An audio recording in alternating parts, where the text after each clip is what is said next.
Happy Times Farm, which is off Shelby Drive.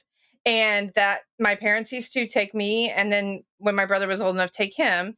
And it was like a petting zoo, and they taught you how to like milk goats and cows and ride. And like it was like you learned like farm shit. And there was a pony there named Spanky. I did not name that. I did not name that horse. Spanky used to be, in her younger years, the horse that they put all the little kids on to learn how to ride. Oh. She decided in her elder years she didn't like kids anymore. Fuck them kids. Mm-hmm. Them kids. Fuck them kids. And they genuinely like were going to like take her off of the rotation of it being anywhere near the kids and everything. And then my second year there was the year I was allowed to start riding, and Spanky was out in the paddock one day and came right up to me as like we were handing out carrots and everything, because they weren't going to put you on a horse that didn't like you, which I have to say, smart. Good. Yeah. So all the ponies were coming up and getting like, and like, you know, kids were being like, okay, this one likes me and is very nice. I'm like, the three of us are going to learn to ride on this one. The three of us are going to learn to ride on that one. Spanky came to me, and the lady was like, okay.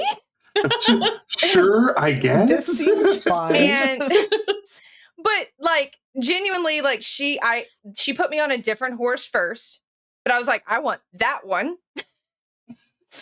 And so she made me like earn Spanky's trust, and then I learned to ride on Spanky, and Spanky would literally bite other children.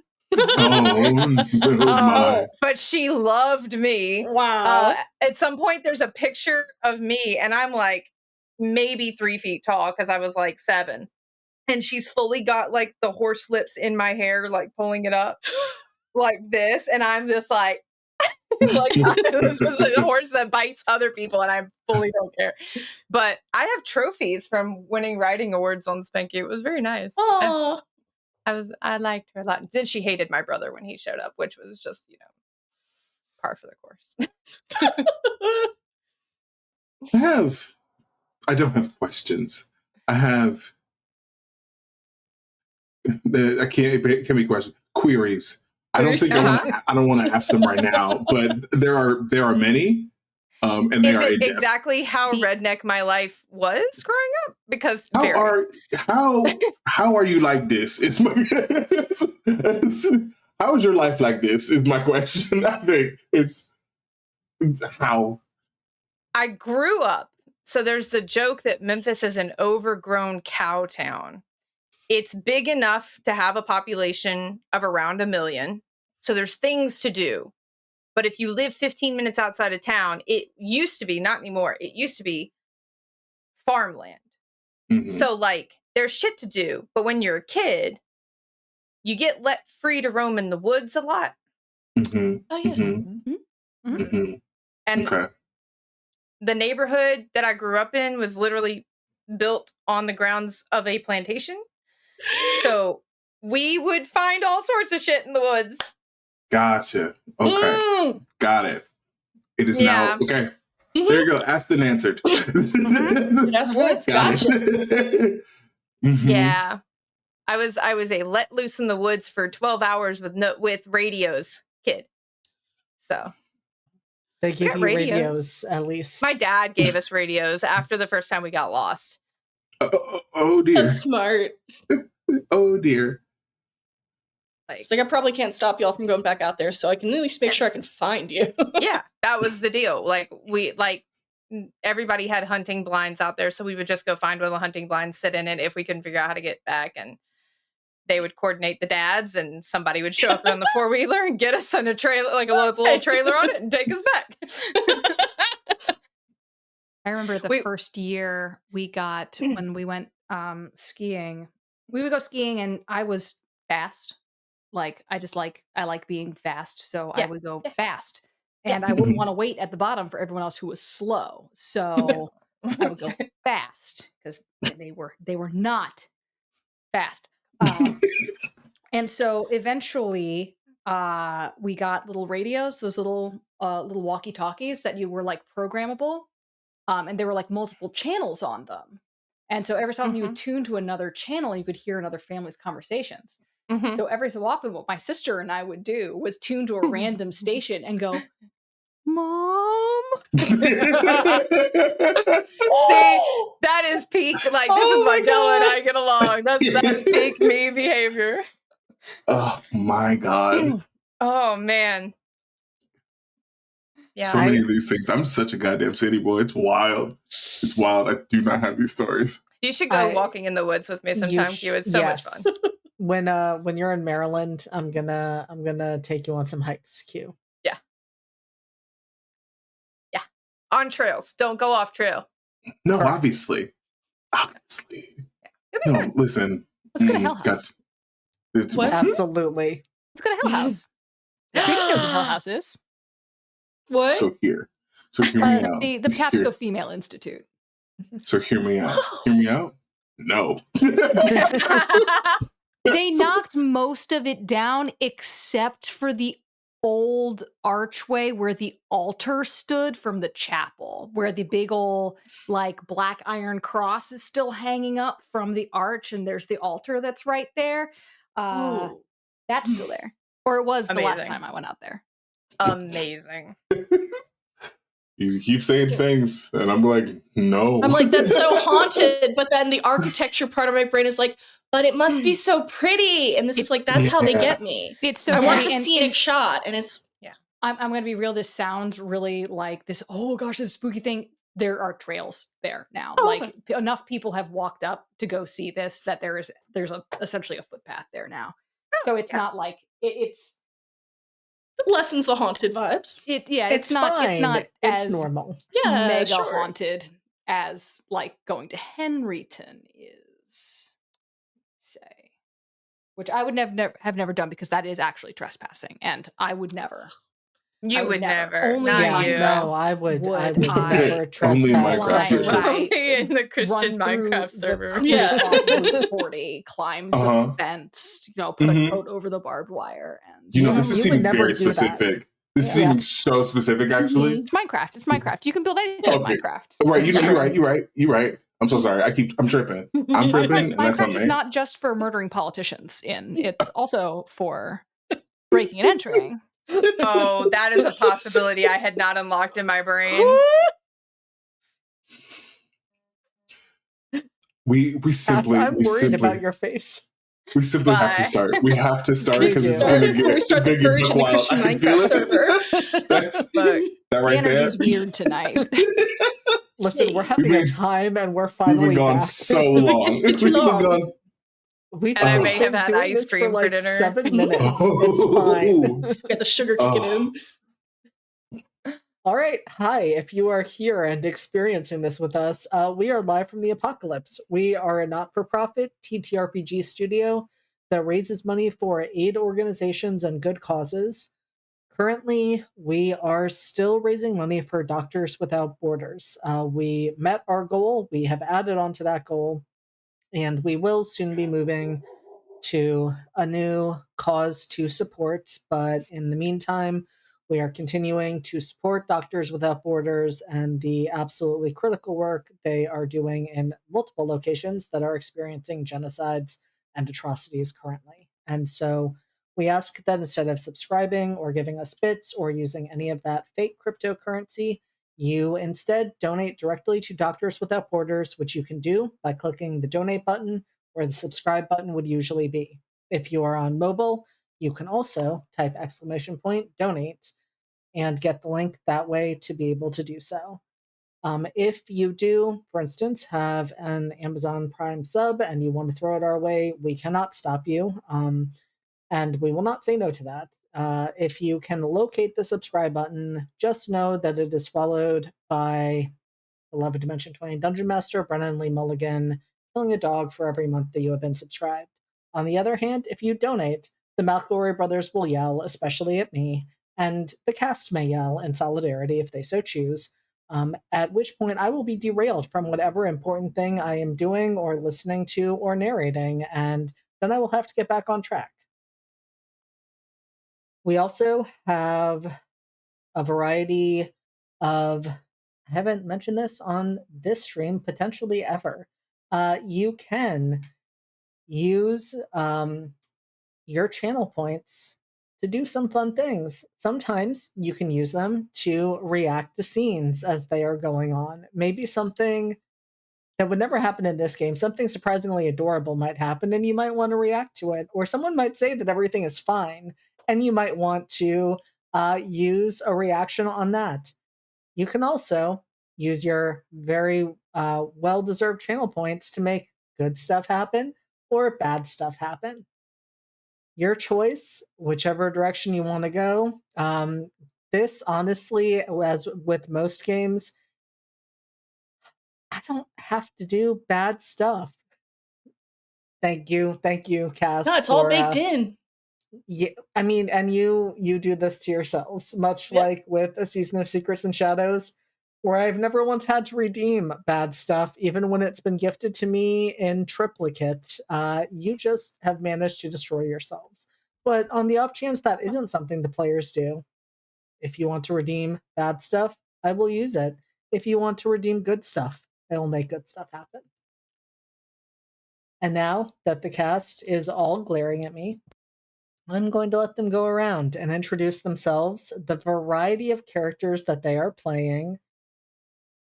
It's a little weird to ask this time, at least for, well, one of you, but let us know who is currently in charge and what playbook they are.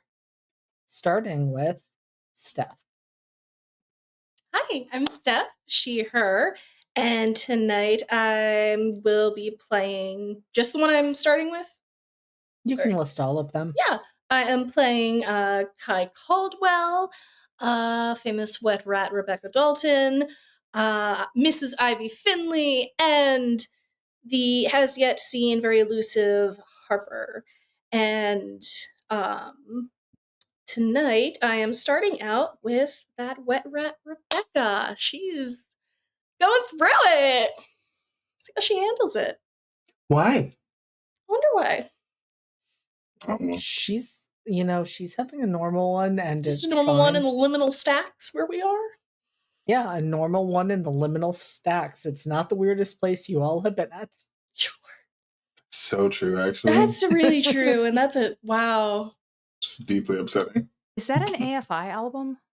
A normal one in the liminal stack? Liminal stack. I mean, it is now. Oh my god. It is In this now. universe.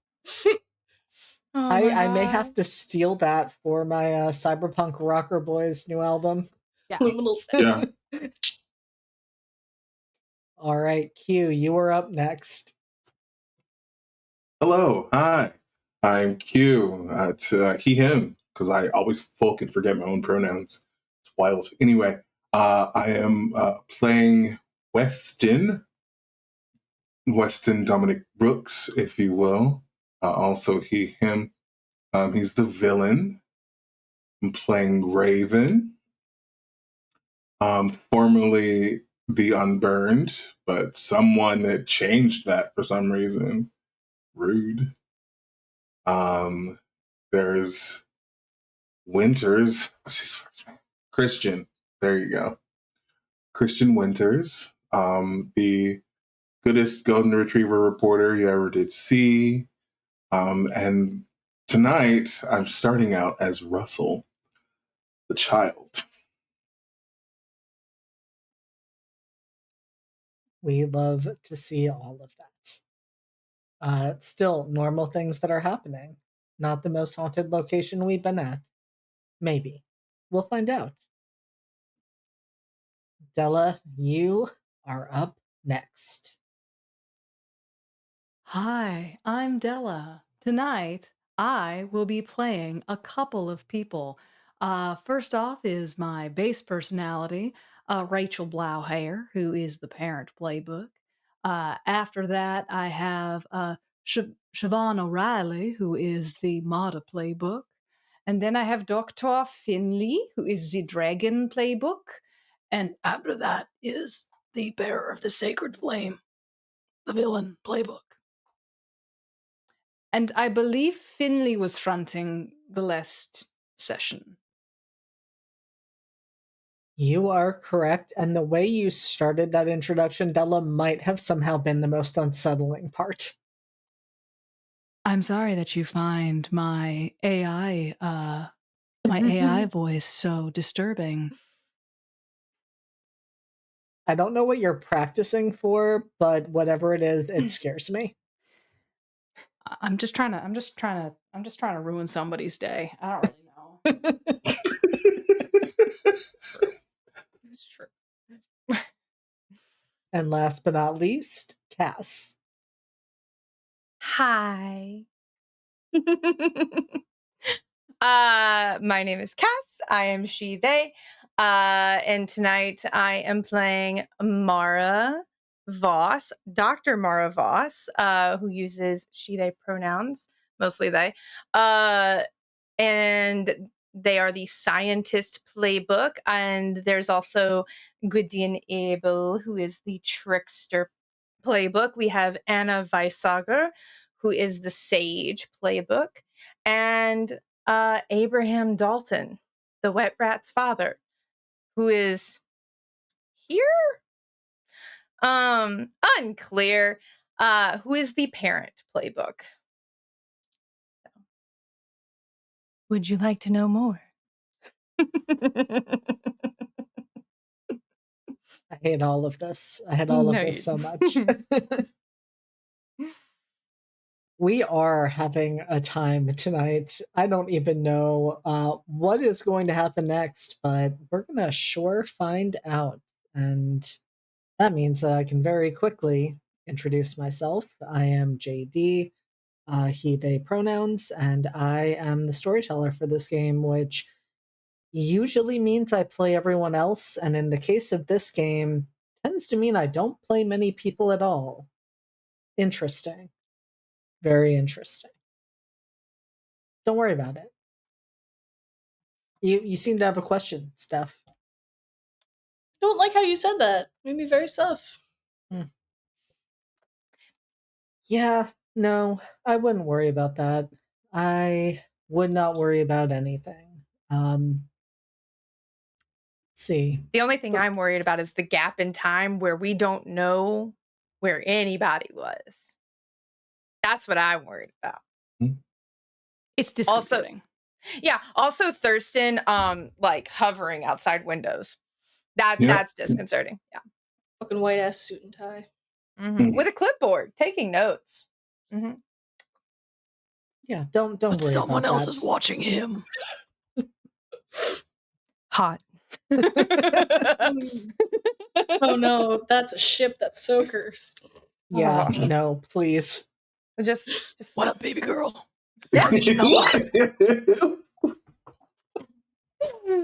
Hey, I have to go. Actually, I have to leave. I need an adult. I need an adult. Need an adult. Oh no, Get Q, are you Nancy. grounded? Elsie gets grounded before game every week. Are you grounded now?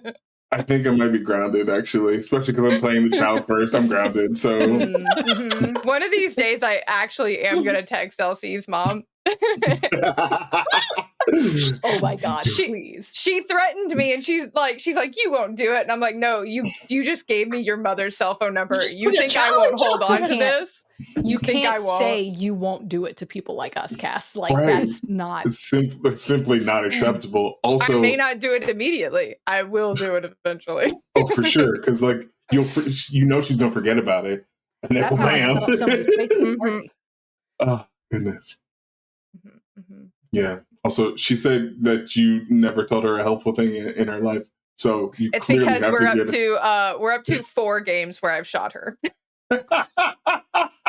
Wait, how And many 2 other of those have games? resulted in her death. I accidentally, like, JD was there to, I accidentally killed her character on Saturday. It was pretty impressive. I rolled so bad. Bruh. It was beautiful though. Oh my god. I stuffed a little man in a backpack that, like, yeah, Della. Yeah. It was a normal time. Honestly, probably less normal than the time we're going to have tonight. Oh, okay. That sounds like a Yay. challenge. I mean, it does. It does. I don't know if you want me to take that as a challenge. I can make this weird. I was like, I can make this real fucking weird. I can make this weird. Listen, we're in a liminal space that y'all are influencing with your thoughts, so have at it. So with that, before we jump in, this is Redacted. Redacted is a psychological horror game and deals with a variety of contents that should be warned about and potentially triggering material. This includes cults and cult activity, fire and burning, medical abuse and neglect, manipulation and gaslighting, ritualistic murder, drowning. Those are the main ones that stand out to me. There can be elements of body horror and gore as well. When there are others, I do my best to let people know before we move towards those. We are, as always, going to be using the X card and other safety tools to check in. In the case of this episode, it will also include elements of grief and grieving and unhinged liminal spaces. So I'm going to give us a little bit of a recap of what happened in the last 2 episodes because we have been on a hiatus for a while now. So, 2 episodes ago, you all were having a normalish time after leaving the hospital, which you had brought the mayor of the town to after hitting him with your car. You had spent the night there, had some weird dreams and experiences, and then went out to brunch. And it was a normal brunch up until the point that one of you was shot and killed? Question mark. The bearer of the sacred flame did attempt to warn you, but Abraham did not listen to that warning until it was too late. Following that, the rest of you tried to figure out what was going on, who had fired the shot, where had they come from, and the answer was a rooftop across the way, in a house that seemed more of a prop than it was actually a house, with people who had just been there enjoying brunch disappearing as though they'd never been there, and not behaving in ways that people typically would if an instance of violence erupted in the middle of a meal. All of this led you to a variety of locations. You started out at a familiar area to some of you. One of the spots where the cult used to gather and live. And after having some disconcerting visions, more disconcerting for some of you than others, I suppose. Wonder why that tarot card keeps showing up and that title keeps showing up, the devil. I wouldn't worry about it that much. You haven't really had time to worry about it because the missing one among your numbers awoke as well in a familiar library, not alone, but also now not just one. Because as Mara moved through that library, they were joined by Anna. And eventually Gwydion as well.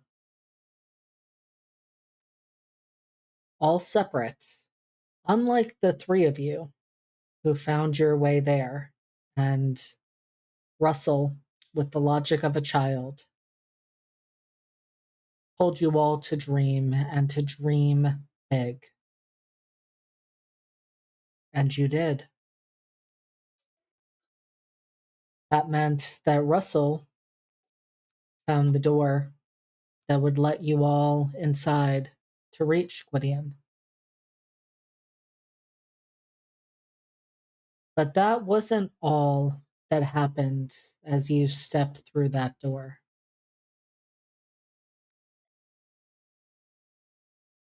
Where we left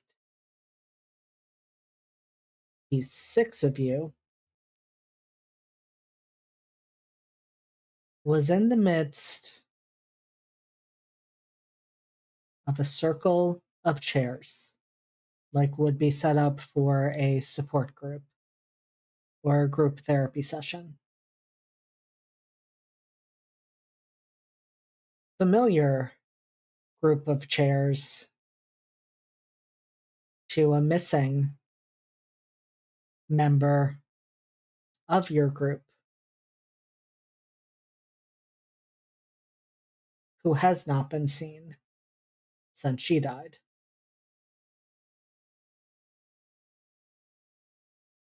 But in the midst of this, you found not just Mara, Anna, and Gwydion.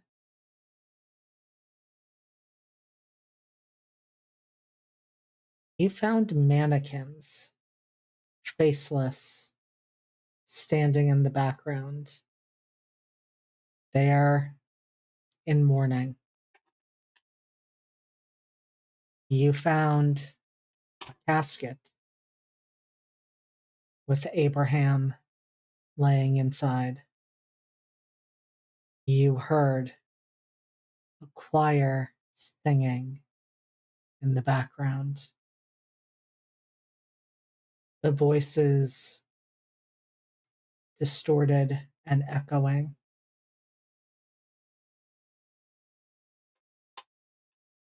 And while you might not have smelled it in the moment you entered the space, you can't help but smell it now.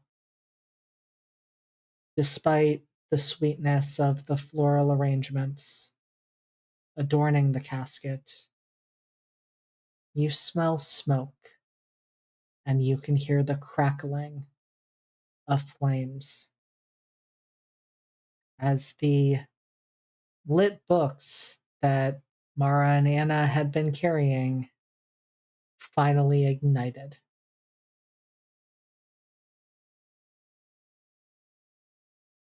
What would you like to do?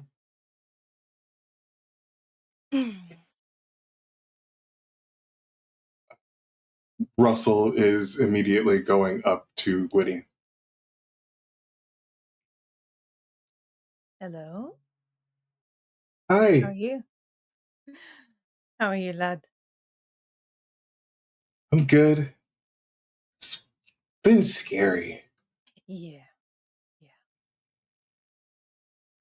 I saw the doctor. I did too. Well, no, I take that back. Gwydion didn't.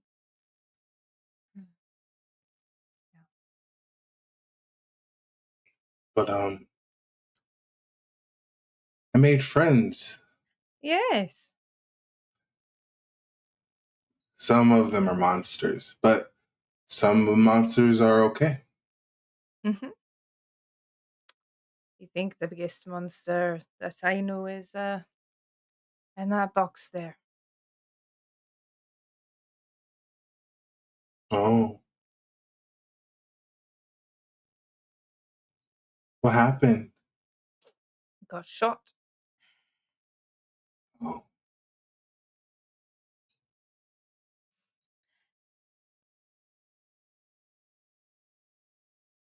Rebecca. Rebecca's been looking at the box with her father because she never went to his funeral because she was already dead herself. So Yeah. this is very much world tilting for her, but she just kind of almost like in a daze just looks over at Gwydion, and it's just like, yes. I think all this means that we can bring him back. But we don't have to.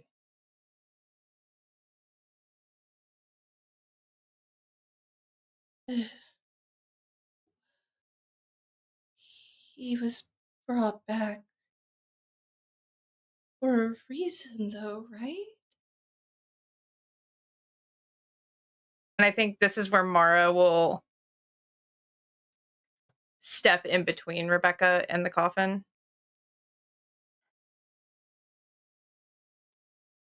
I think everyone is here for a reason, and that reason is an experiment. We're rats in a maze, Rebecca. N-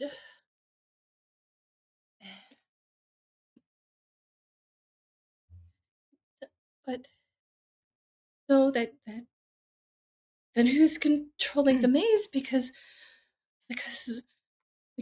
God is the only being who Rebecca. has. Yeah. No.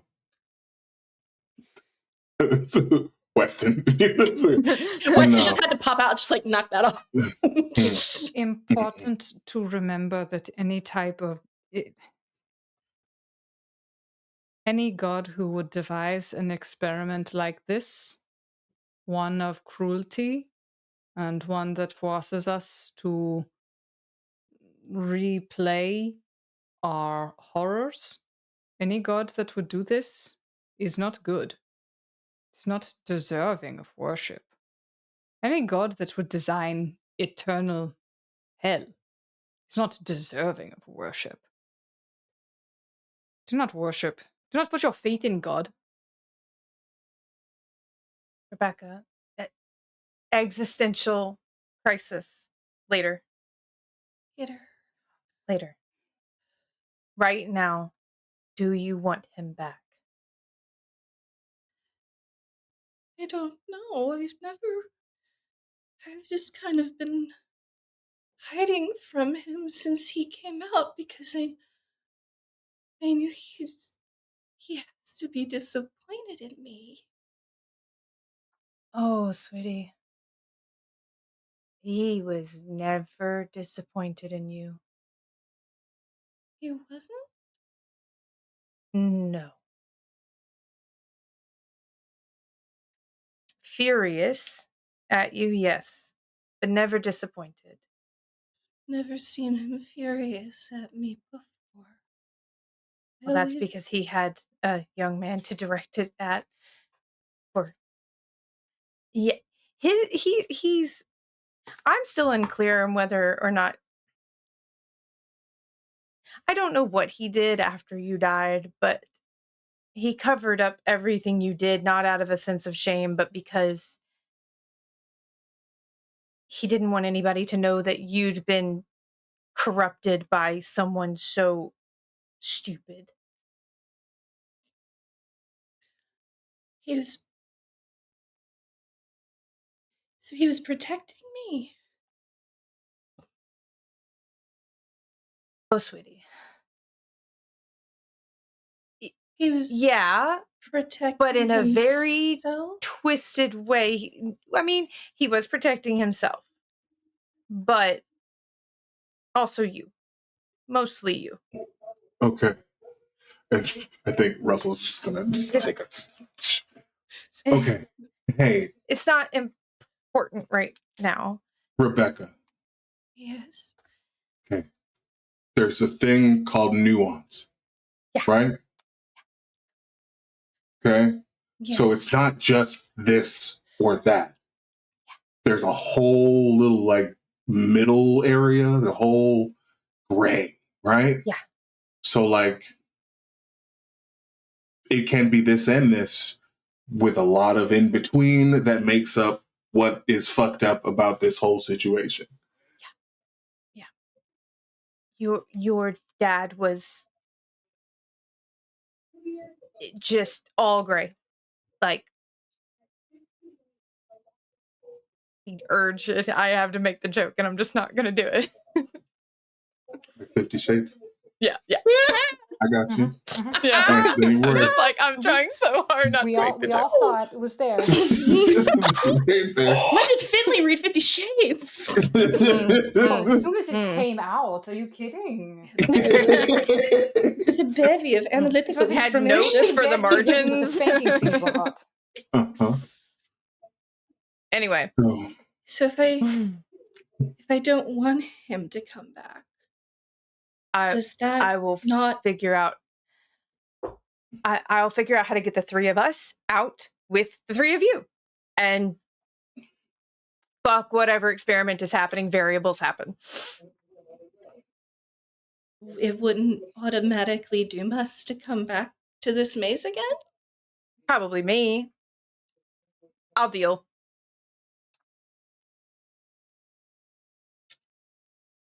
Do you Wait, want him back? hold on. Hmm? Have people left the maze before? Like, actually left the maze? What? Hey. We're in this now. I don't know. Okay. Yeah, that's kind of an Cards on the table with full knowledge that we're probably being observed, but fuck it. Gwyd has always been with me. And he is just like in the background, like, stop talking.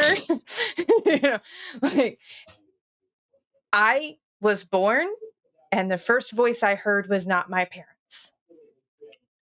Oh, that's It horrifying. was his in my head telling me to scream it out.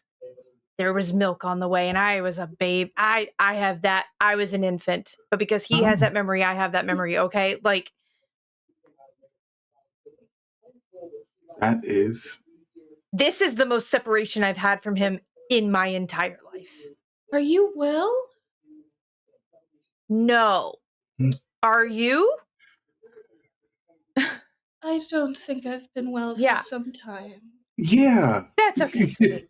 we probably don't need to ask those questions. The answer is no. Point is, I don't think anybody's ever woken up off island. Gwyd did. Hmm. Look at Gwyd. Is this something you did? I don't fucking know. I literally experienced a birth. Okay, that's where it starts. I'm not going to narrate the birth. I would But rather that's you where it didn't. started. Yeah. No, that's fair. So Okay. Fascinating. Okay. yeah. But I don't remember being with Crazy Tits McGee over there or him.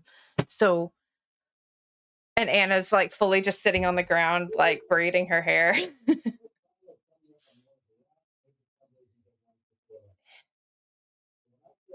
Sounds like you don't want him back. I didn't say that, Rebecca. It's your He body. could be useful, but If you'll listen. He didn't listen to the bearer. hence the Situation. ground beef that my skull is on the side of my favorite brunch place. Yes, how is that going to work? I don't know. I know.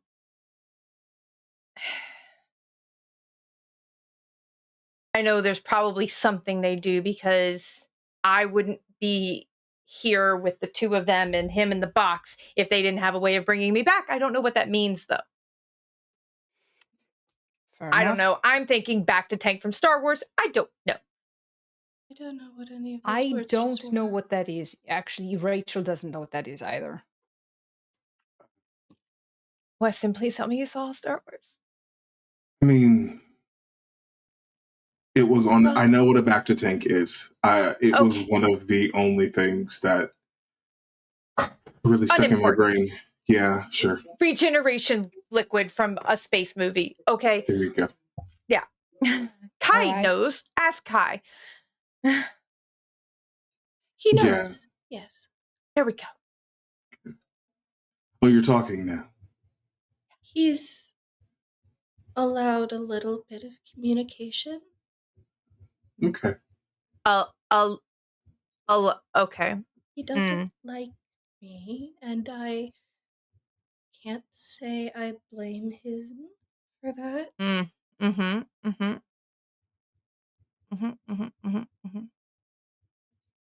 Okay.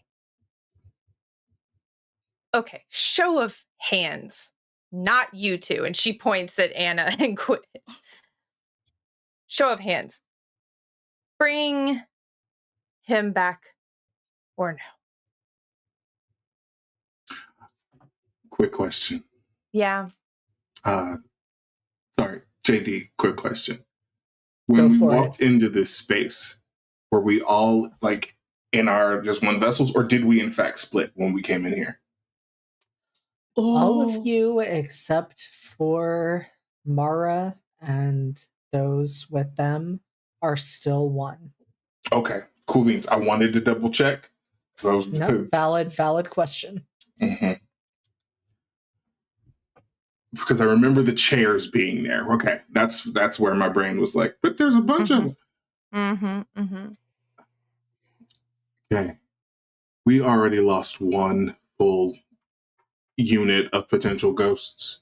I think losing another one might be bad, but we need to make sure that it's clear that like he needs to set aside his pride, and that's coming from me. You know what I mean? Okay, so full disclosure, when I realized who all was in here with us, I may have put him and Anna in boxes, and that may have been why he was a little bit more of a dick. I think that is something that personally I cannot really blame you for. You know, thank you, because I didn't want teenage Mara to have Abraham in their head. No, Or for Anna. sure. There was enough drug use as was. So she got through school. Don't worry about it. She's a doctor. Rebecca, It did good. Yes.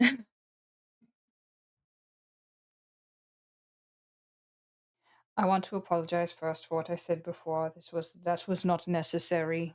Speaking ill of religion was not at all what you needed to hear at that moment. What I want to say to you, do you think if your father comes back that you will be able or would want even to speak with him? Is an attempt at, I don't know if reconciliation is the right word, but a renewed relationship between you. Is that something desirable to you? Is that something you want? I think if why we're being brought back is to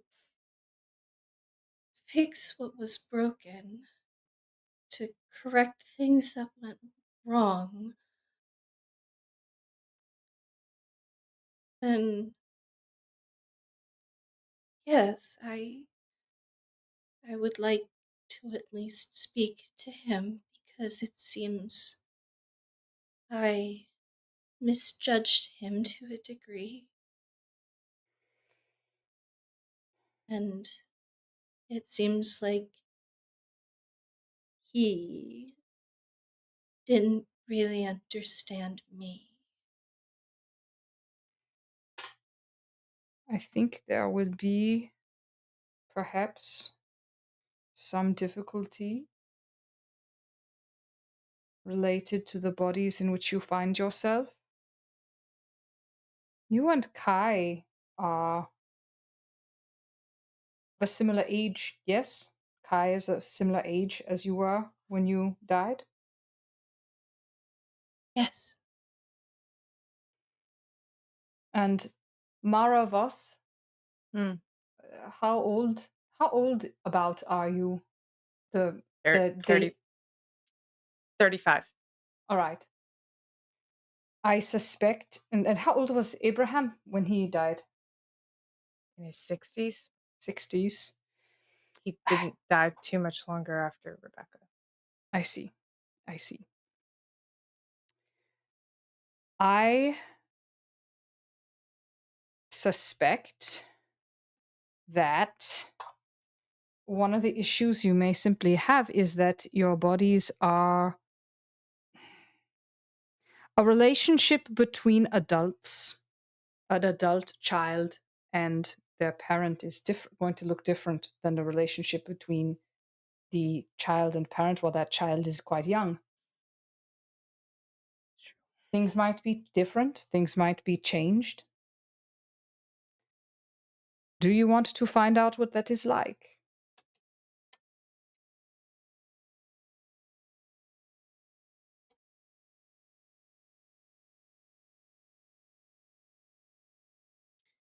Yes, because I didn't get a chance to find that out before. I'd like to see if my father would be interested in doing that now. And if this goes badly, I accept the consequence of that. Great. Anna's already Then up off the floor and is skipping over to the coffin. Oh, hold hands. there's seats. Maybe we should take a seat. No, you guys take a seat. Gwydion, Mara, come here. She has. There's something wrong with that child. JD, I would like to, since we're in this space, it seems like it might be possible because it's a weird place. I want to separate myself.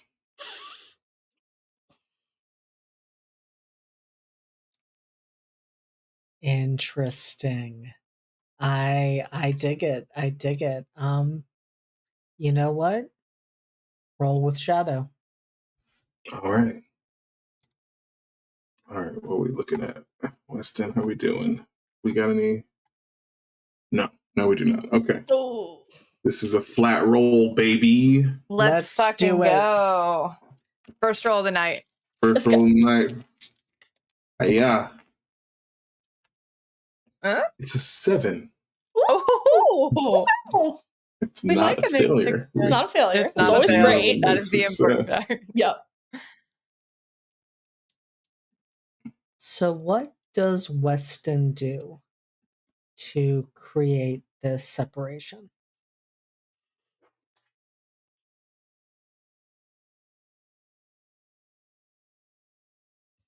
I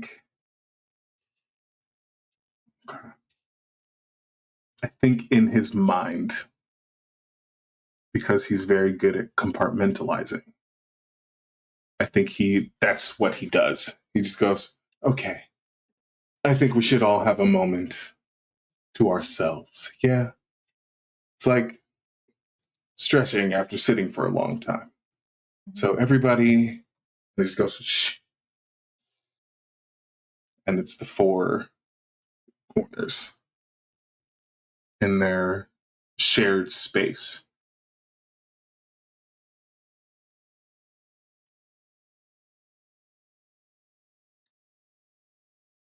And you are able to create that separation and division. And I am curious because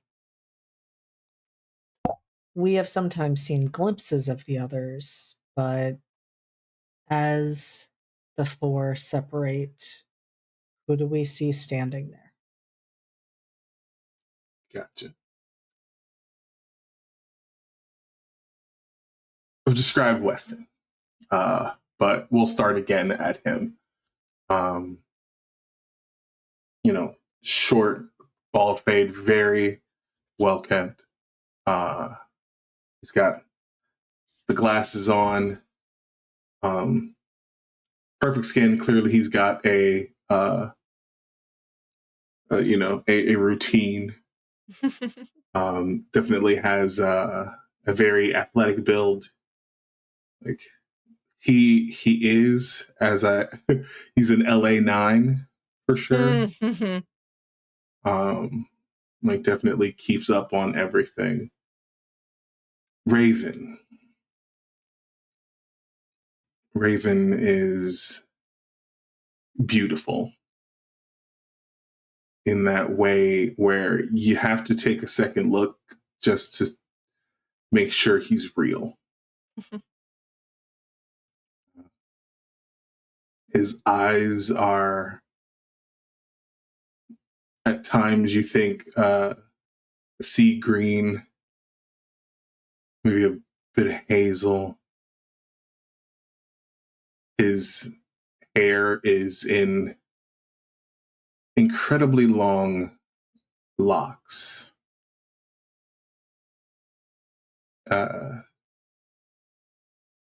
He's got it's just a vest because hoes don't get cold. And the jeans that fit real low on the hips. You can tell that, if you get too close, you might get a contact high. That's just sort of the vibe you get off of him. Christian looks like the classic All-American from back in the day, like the old football photos, like with the really dumb helmets. Those, like, yeah. So it's not current aesthetics where everything is cut, but it is a very athletic build as well. Broad shoulders, turns down. He's got dark hair. Definitely looks like he tried to go to the beach as often as possible, and sometimes forgot sunscreen. So there's a tan, but not a deep tan. And then Russell.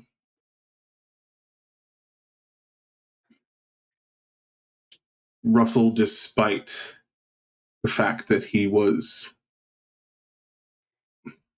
what will rephrase? Even when he wasn't in the TB ward, he looked sickly, small, frail, but always with the sweetest smile.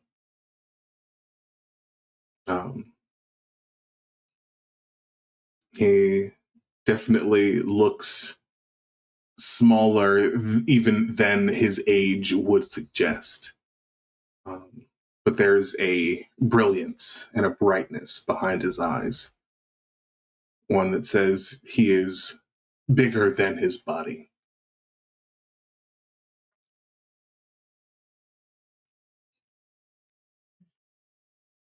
And those of you who are standing there and watching see this change, and it's almost like you blink, but you're pretty sure you didn't blink. Just now there are 4 where there was once just 1. Except that it's not just 4.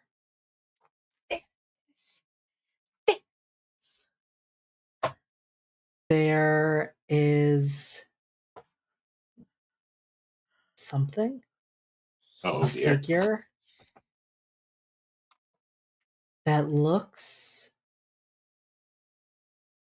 like glitching darkness, just sitting in one of the chairs. And you think that might be because of whatever just happened. I mean, this being made up of almost broken pixels at times. It It did appear at the same time that all 4 of them separated, but it does not look like a person. It looks like it is bending somehow both the light and darkness around itself in a way that defies all scientific reasoning. HAD. Yes, Cass? Is this the thing Anna saw?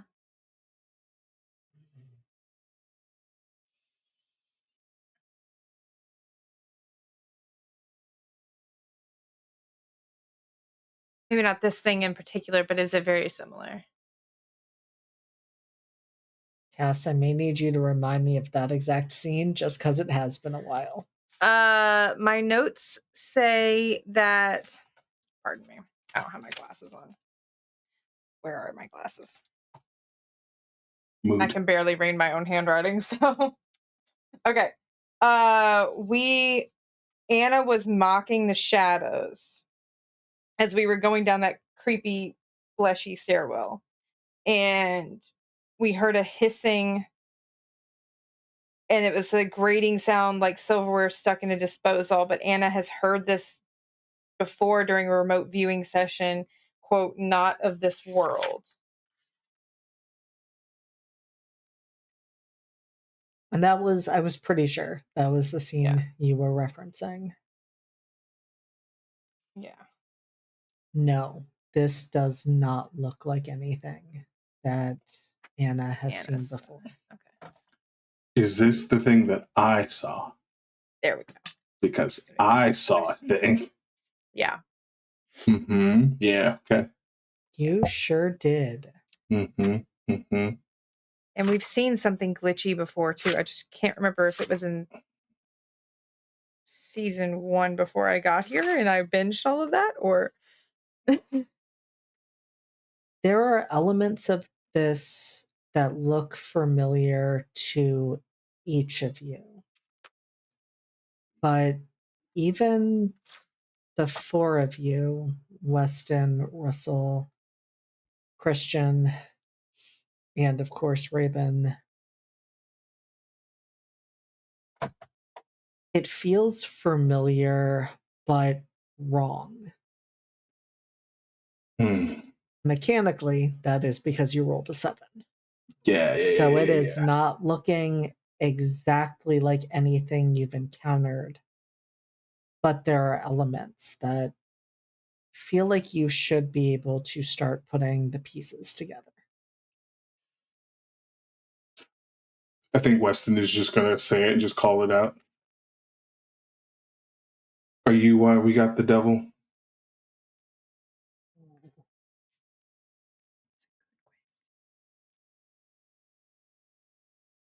The glitching darkness solidifies for just a moment and is just shadow. Like a shadow person is sitting there watching you. But it is steady enough in that moment that you can see it nod. Okay. So I did not plan for that part. This I did. This, not so much. JD, Yes, Cass. given Mara's connections, does she know what it is? No.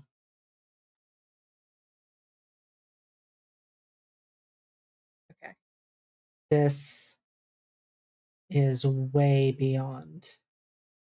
Everything she's been able to suss out. It's way beyond your clearance level. Mm-hmm. Uh-huh. And I think the fact that you don't know what this is says a lot, because you have not only been a part of studying the island, you have done your own research. And whatever this is, was not in any way accessible to you.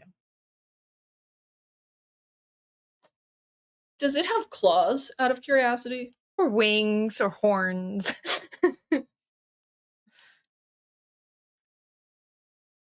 You're pretty sure it doesn't. Okay. You're not positive, but you didn't see wings or horns or claws when it solidified. Immediately after nodding, it went back to just glitching. And there are moments where you think it might potentially have some of those elements, but it is not consistent Okay. because it is not able to maintain, it appears, a consistent form.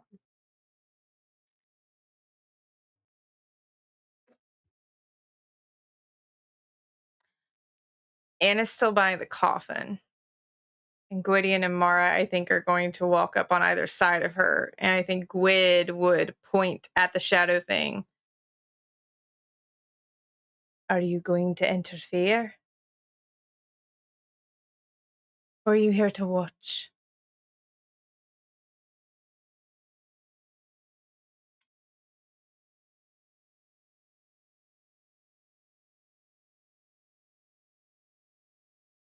There is a moment where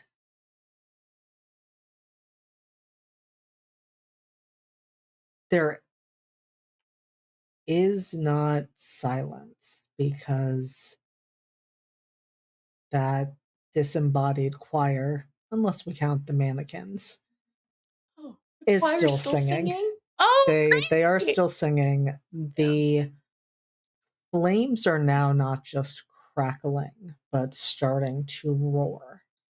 There is still some distance. You are not in immediate danger, but you can all now see the fire. It is licking its way up the walls. It is starting to touch the ceiling.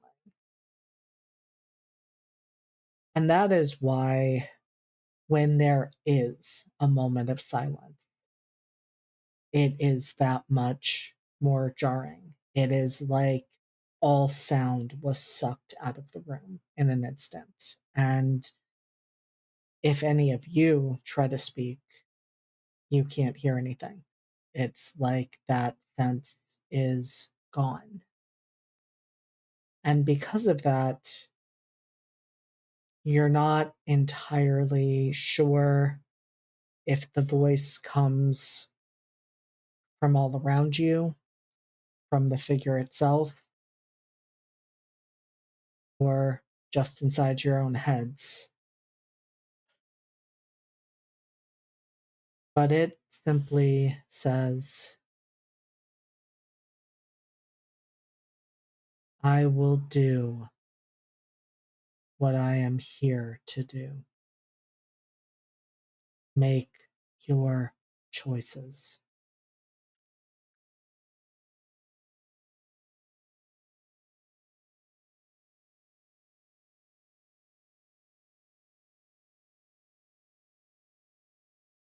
Okay. I'm going to take a big swing.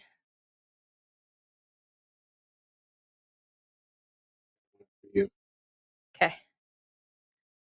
We can manipulate the space with our thoughts.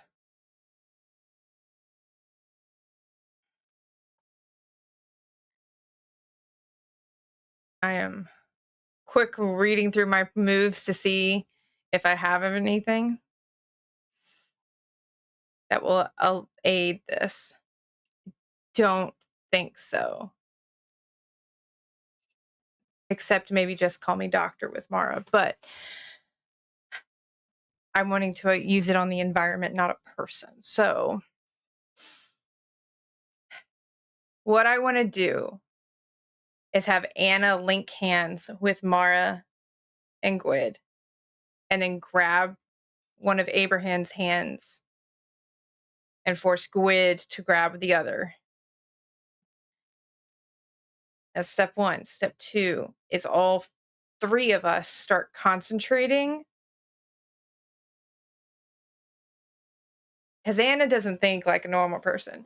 Anna sees fire and thinks Promethean spark.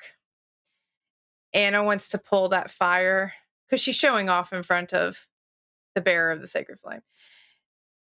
she wants to pull that fire and use it as a spark of life and shove it into Abraham to wake him up. And put the fire out, bring them out of danger. But I don't know how we're going to make that work mechanically. Roll with Shadow and use Anna's, since she is the primary instigator of this. Which is great, because that's +2. I'm not worried. I'm not panicking. I did the thing, and I'm not panicking. Yeah.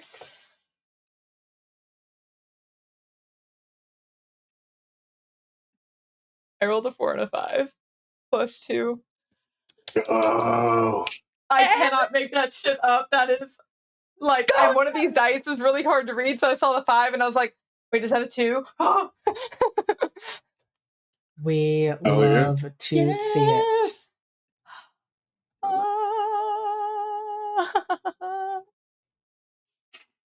All right. That's an 11. Incredible. Oh, I didn't think that was gonna work. I thought that was gonna be real bad. I don't normally swing good on the big swings. That was such a brilliant idea that I was going to fully support that, and that roll absolutely did. And so I am going to ask one question before we talk about what this looks like and what happens. But when Anna goes for the fire, is she going for a piece of it, or is she trying to channel all of that into becoming a spark of life? I said she was showing off. So all of it. Anna.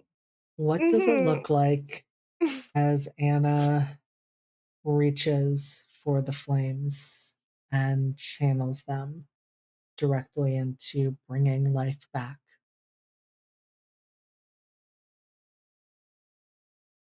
I think she brings their hands up, one of Abraham's, one of Mara's, and gestures for Gwyd to do the same, and he's like, okay.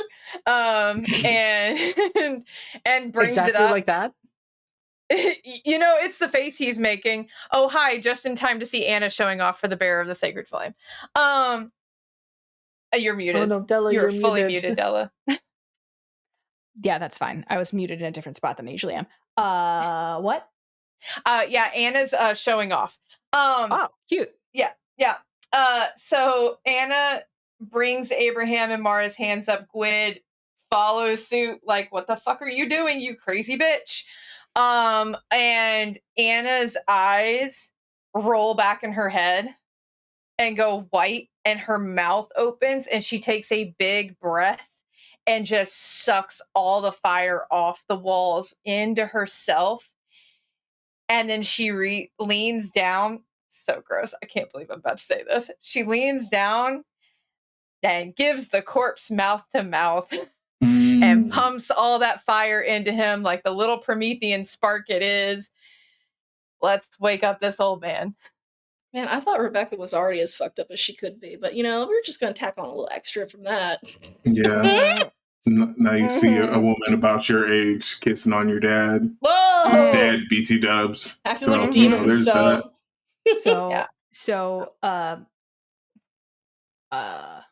Finley just sort of looks at that and goes, but like just general, like mild note of disapproval, like but probably not audible to anyone else, because I think since he got out, everyone's trying to keep him on lockdown. The bearer kind of goes, yeah, it's pretty hot. It should be noted, Della, that Raven is now out and about. Like physically up. Oh, they are fully separate. Yeah. Oh, Della, yeah. there's also a shadow creature here that's made of glitches. It's a glitch monster. It's fine. It's a Yeah, glitch we're gonna. monster. It froze all the sound in the room and put us on mute and told us it was when I asked it if it was here to interfere, it said, "Make your choices." So I made a Right, which choice. It didn't for say sure, make for sure. good choices. No, It said it make your didn't. It choices. said, make Yeah. your Choices. choices. Okay. It said it was here to do what it was going to do. Make your choices. So Okay. I decided to suck all the fire off the walls that was potentially going to hurt us. And roast my dad from the inside out. yeah, yeah. Okay. I think I Okay. just So did. so the bear would actually probably not be saying anything because they would keep him on strict lockdown procedures while uh uh Well, Wow, there's the active artist fire. formerly known. Yeah. while the artist formerly known as the Unburnt is Yeah. present Yeah. in the space. And just to be clear, Weston split himself, and instead of 4, there are 5 figures. Yeah. So Oh. that Yeah, did that's the happen. shadow. Yeah. So That's the the shadow shadow. monster. Yeah. That's the devil, as it turns out. That's the Literally. devil. Oh, Um, fun for so yes. us.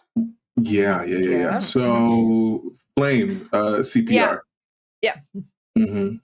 I was delaying as much as possible to see Yeah, fall out of sorry my about actions. that. The You're good. small child was Escaping. furious Mm. and had the boy who cried wolfed about a gigantic shit. Oh. Had told her father so many times, I need to poop.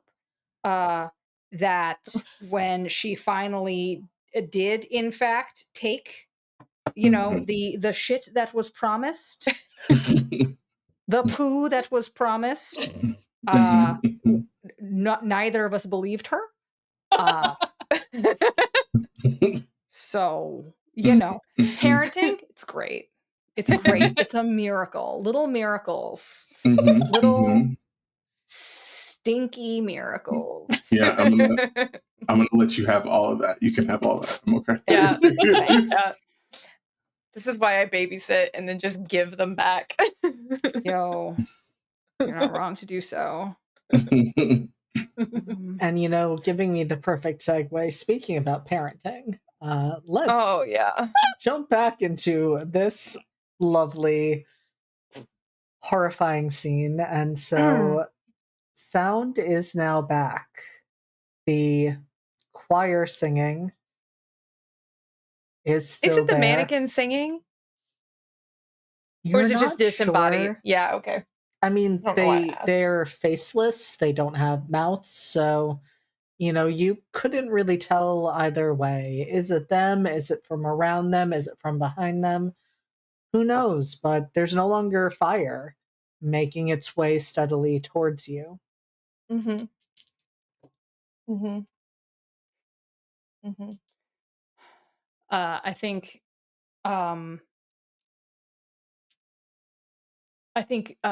Finley, upon seeing this, actually what he does is, after his sort of looks over at the Kai and Rebecca conglomerate and says, "Didn't we do that to you recently?" You're the one who's a fan of fire, yes. To Kai. Only it was more smoke.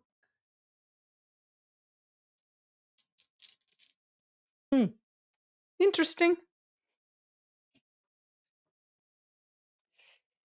The youths these days and the things they come up with.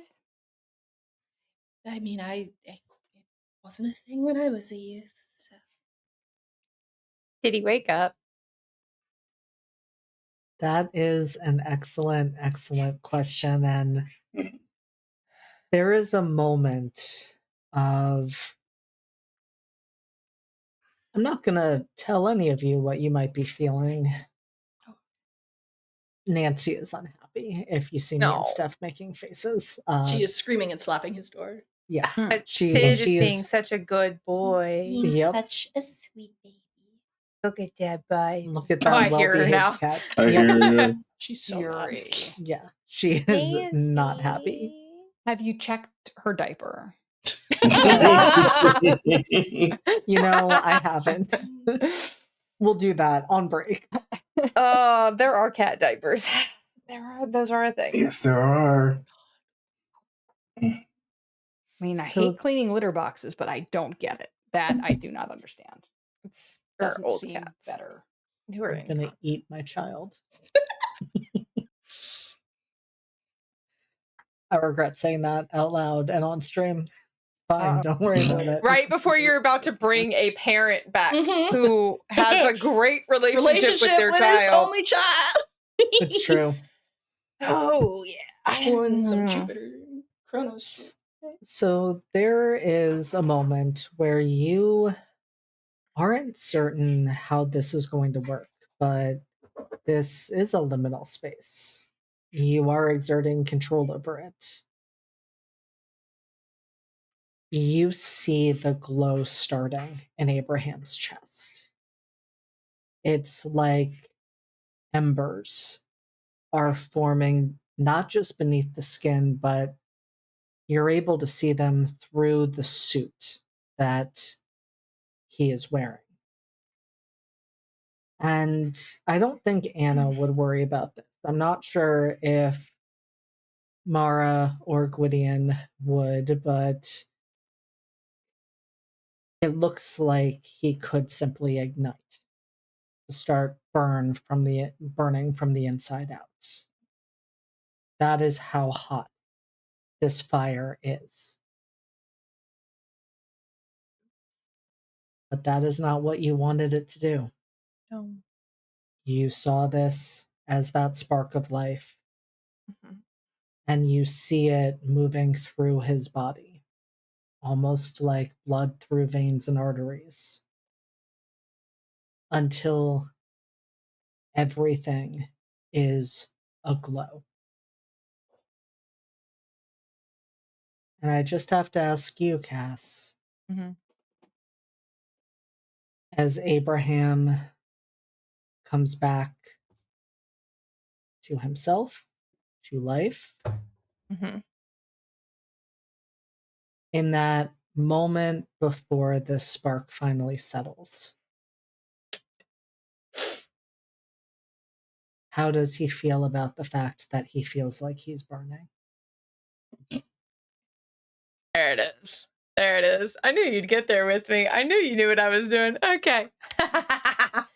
How does the song from Hunchback of Notre Dame go? Hellfire, dark fire. Anyway, I think fire being so close to him that he feels like his burning is not an unfamiliar feeling for Abraham. Because I think Abraham burned a lot of evidence after his daughter died.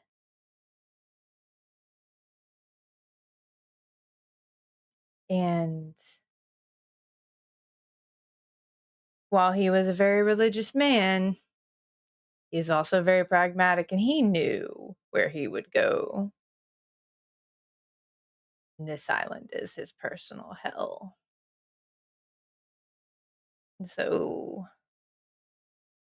feeling flames in his throat as he takes a breath, if he can breathe in this liminal space. I think there's this and a little a flame, and he unconsciously feeling the hands holding his squeezes as hard as he can and sits up and looks around and realizes the only person looking at him is probably Kai, Rebecca, and Gwydion, because Mara's looking at the shadow creature and Anna's looking at the bearer of the sacred flame. But the only people. The bearer is not out. Well, but she's looking at Finley / Rachel / Okay. yeah. the conglomeration containing it. Yes. Yeah. She was showing off for that conglomeration. And so the only eyes on him are whatever face Rebecca is making, and Gwydion, who is looking just as like ready to stab him and send him back to where he was, as he is grateful it worked. Those are the only two people looking at him, unless any of Weston or them or Christian is. Christian's looking. That makes sense. That's yes, with some interest, especially because he just found out that he hid a lot of evidence for the case. Yeah. Mm-hmm. Yeah. Mm-hmm. Yeah. But yeah, so Abraham just sits up and looks around and sees only 3 people out of what is the count? 3, 5, 8, 10, 11 are only 3 out of 11 are looking. Yeah, it's fine for his ego. And the singing gets louder at that point. Oh, I hate that. Oh, I hate that, actually. What is this? I want to... I would like to I'd like to do crime this evening. Nothing is working the way it's supposed to. I want to investigate this singing. I want to see what I can find out about it. All right. Yeah. No, roll with awareness. Or if you are looking more for the metaphysical element, roll with shadow. You know, I feel like, let me see. Looking for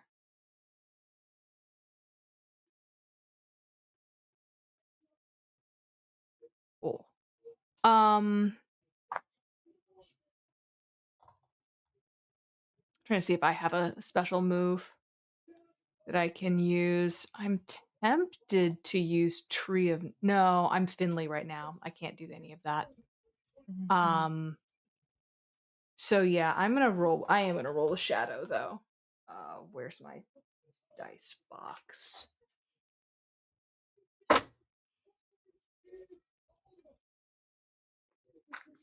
Alright, I'm trying to warp a loom, and you really should have someone help you doing that. It's annoying. This is a very simple warp, and it's really kicking my ass.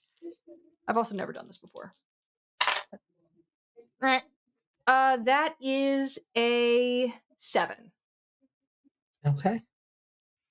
So what is this singing? What is this singing all about? I hate it. Was ist das? Was ist das? Was ist los? How do I make them shut up? And so, Finley, as you are focusing more so like on the fact that there has been this singing, that the singing is responding to what's happening in the room, I don't think it would be a stretch in any way, shape, or form to recognize that you all have had an influence on this space. You all have been able to manipulate and use it in different ways, be it finding the door to get here, be it the flames that started burning, be it this entire funeral setup, be it whatever this ring of chairs is, and there is a definite question mark on that, or Weston being able to now separate the different, well, we can't really say aspects of himself, but to separate those pieces from one another. You would imagine that Rebecca likely had a role to play in the fact that there is this singing. But especially with a 7, you would realize you all have influenced the space in different ways. You are not in control of what happens after you put these images or sensory experiences out there. And that is all the more evident when the singing rises to more of a shrieking that makes all of your ears hurt. The only one, if it can be called one, who seems unaffected is that shadowy, glitching figure sitting in the chair. And I think that is where we're going to take our break. Give you all a chance to stand up and stretch. Give me a chance to answer some of the questions that have been sent my way. And we will be back in 10 minutes to see what happens as you investigate this space and as Abraham and Rebecca have a chance to have a reunion. Yay! Reunited, Yay! and it feels so good. You're all No, going to it's believe me. Nancy. Thank You're you. all going to believe me. I can't promise that. I don't believe We you. gotta I calm don't down. believe No you. criminal? Okay. I mean, Q has not reached for the chopsticks yet, so I think we're fine. They are on hand though, so just wanted to make sure we're clear on I'm that. warned. Grab the fan though, which I feel Locked is and loaded. chopsticks adjacent. Oh Like, yes, also, especially it's like when I really- really want you to see it. Yeah. Oh, also, I have my other one. Yeah. Nice. Such a satisfying sound. I Mhm. need a fan. I genuinely to have a see it. knife sitting here, but I don't want to violate TOS. That's Mm-hmm. fair. Also, that was Julia actually very brandishes a good. knife all of the time. It's Julia. Julia's. Also, it is not an actual knife. It is one of those practice ones that has no actual blade. Okay. It's a knife in Minecraft. Is what you're saying. It's a yes. Thank you. Thank you Minecraft for knife, bringing yes. us back to that, Della. Yes. Correct. Yeah, it's a knife in Minecraft. I did not realize we were live right now. Okay. Sorry.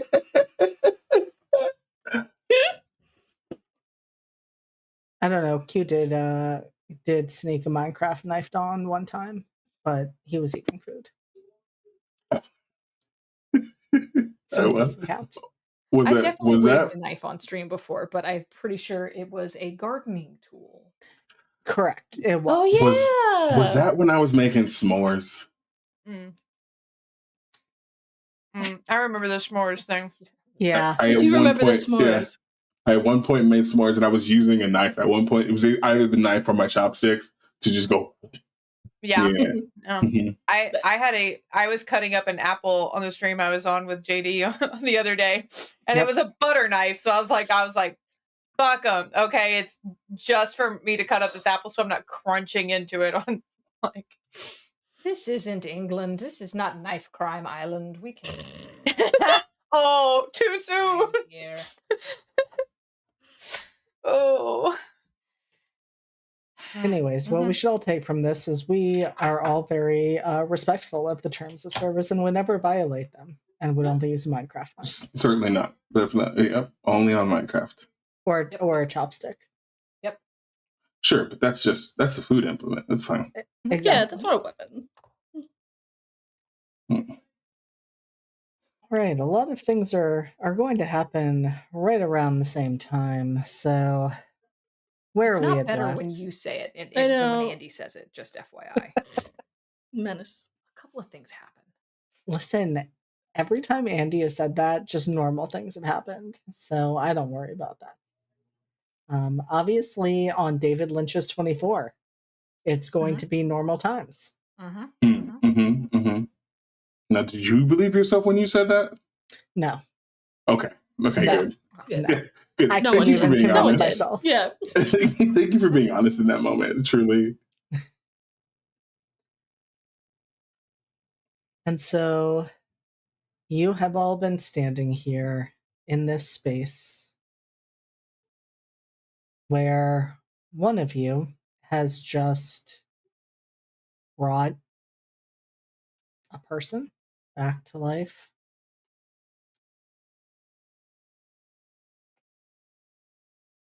Where another has split themselves, or maybe we could say given bodies to each of the members of the haunted house that the body has become. And to where one of you was trying to get a sense for what this unearthly and ungodly sound has been. And you got some answers, but you also made it worse. Because something, maybe the space itself, didn't like the fact that there was meddling, there was some pushing.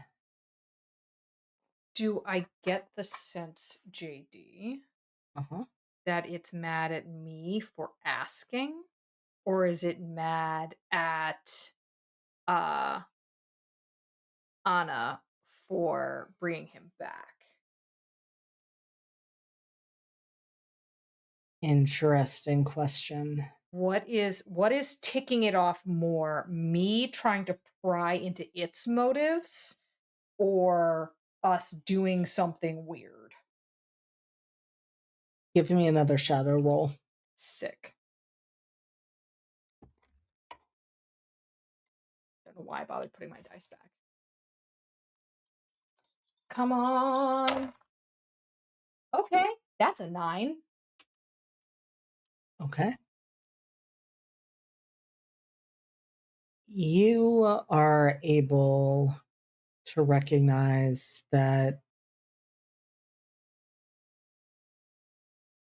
for anyone other than Finley, perhaps, this might be hard to track, but Finley has a very analytical mind. Finley is good at catching small moments that others might not. And because of that, you realize this shrieking didn't start when Anna did what she did. There was a good 30 to 60 seconds at least before that change happened. And that means you are pretty confident that this is in response to what you just did, that it is angry with you, not with her. Interesting. Because that was a mixed success, well, you're able to put those pieces together, and I'm even going to give you one more that you realize if your original theory was right and the singing came from what Rebecca was imagining as she stepped in, part of the reason there is this anger is because you are interfering, and this is not your piece to interfere with. Like I'm interfering with something that Rebecca put into play. Okay.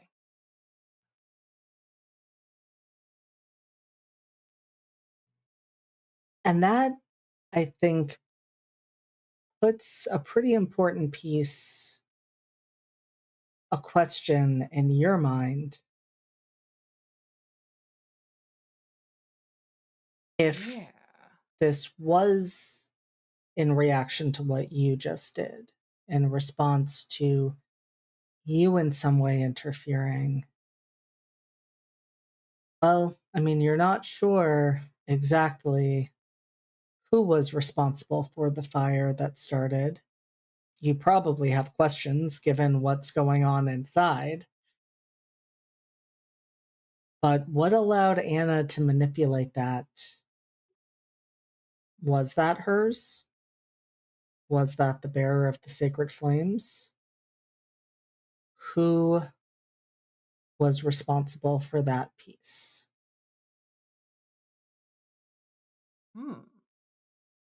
And that is when time slows. And I would like to know, as time slows and some pieces separate, I'm going to go to Abraham and Rebecca first, because as time slows, the two of you lock eyes, and the world around you disappears. You are standing in a white room. White floors, white ceiling, no doors. And the two of you are alone. Rebecca, you do not even feel Kai or Mrs. Finley or Harper with you. So I look like Rebecca. Rebecca looks like herself now. She does. Yes, Rebecca is this very willowy, very pale, shadows under her dark blue eyes, and just this straight brown hair. And she usually wore a hat outside. But the shadows seem more pronounced under her eyes than they did when she was alive. And there is just like the scent of salt air around her. And I don't think she realizes initially that time had slowed, because seeing her father looking like he was about to combust after everything that Anna did with the demon, she had started to walk forward. So it's probably not until she's like partway through the second step that she recognizes everything just changed.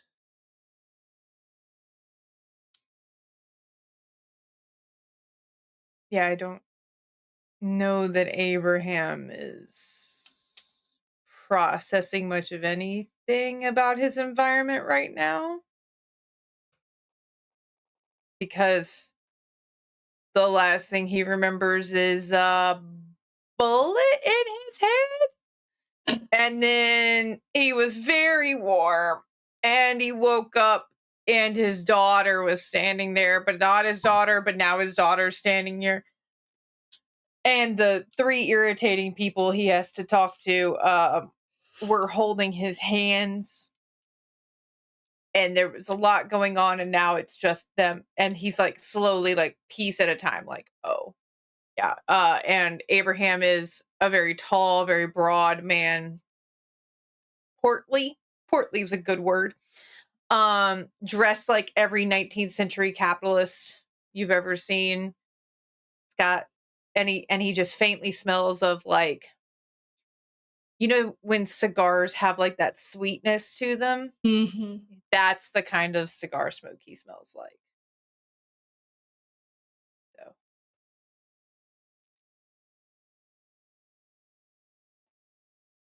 There's a lot happening right now, Father. where is that irritating child you are stuck with? I think he's back with the others. I don't exactly know why we're in this place. Okay. How are you feeling? You died again. Of a sword? Yes, I did.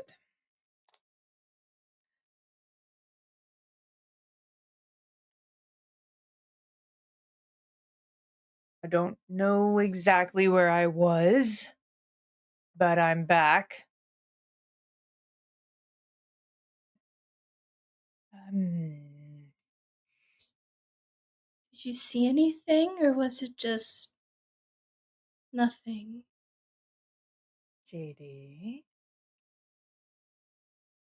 was Abraham aware of anything while he was indisposed?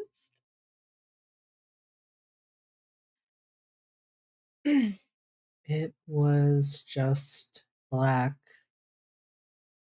until you tasted fire. No, child. The last thing I remember is a pain and then waking up to fire in my throat.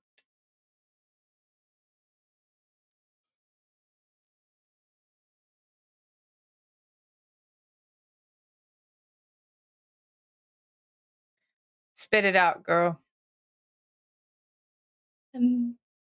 I asked them to bring you back. I didn't know if that's what you wanted, but it seemed like we're here for a reason.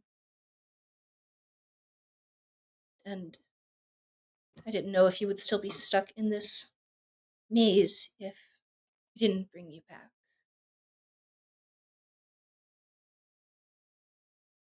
Smart of you.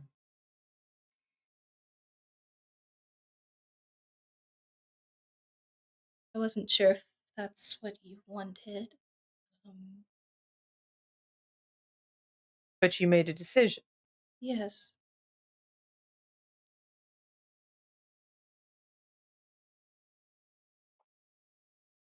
I'm sorry for the trouble I caused you in life. I did not do it to trouble you. Don't remember teaching you to apologize for things.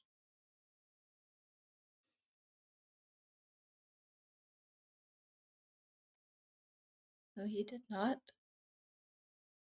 So what are you sorry for exactly?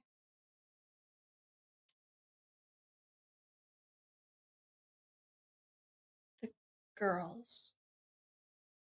Why?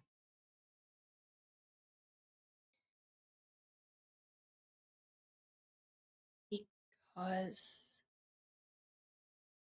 I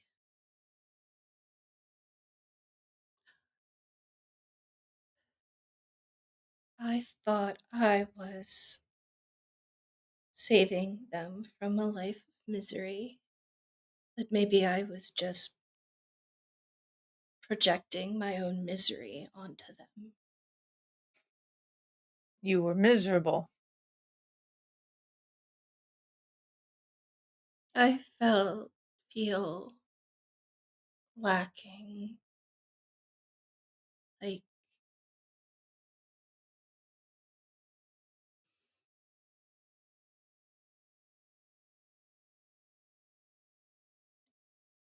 falling short of expectations. Whose? Mine? I was afraid some were yours, my own.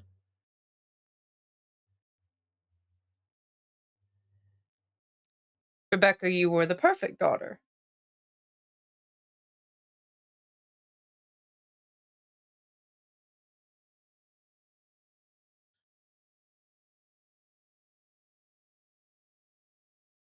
You had to hide what I did.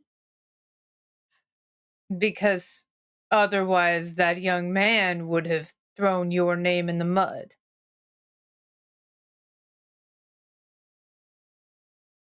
Your name didn't belong in the mud, his did.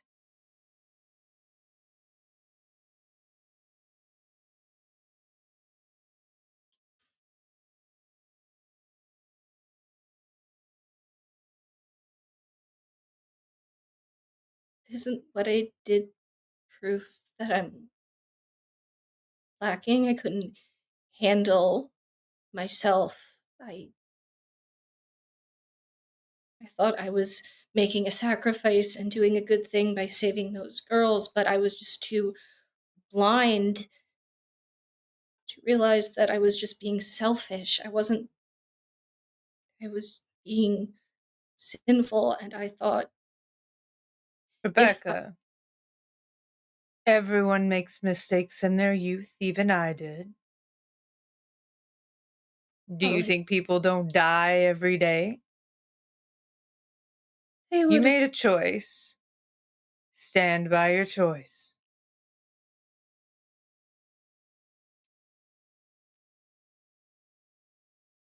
What do I care if some girls died? People die every single day. What I care about is that you did not have the confidence that I tried to instill in you, and you let that boy turn your head when he was so very beneath you. What a lovely day!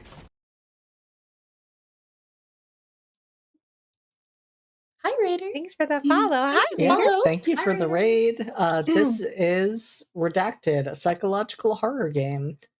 So enjoy, stay for the horrors. Be mindful of the trigger warnings, including Yes. cults and cult activity, medical and institutional abuse, ritualistic killings and murder, and currently bad parenting that is happening. This is very good parenting, just turned to really upsetting ends. Yeah.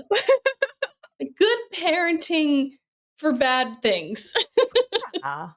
Yeah. What's a little serial killing? killing. It's not like Abraham hasn't killed people. She doesn't know that. Slays together, stays together. I got the chopsticks first before JD. You did. I did.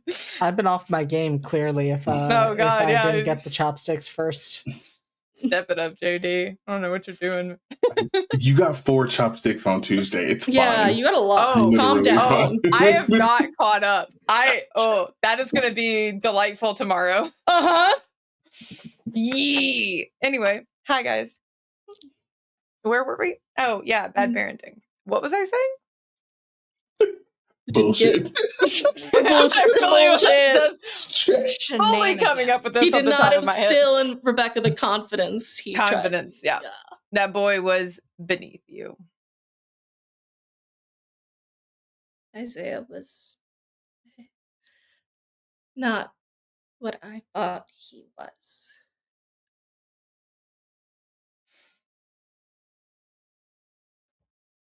And now I'm here in this maze to fix what I broke. Are you here to fix what you broke? Why else Daughter, are we here? if Why else? I understand what little bits I've picked up from you and the other Rachel woman,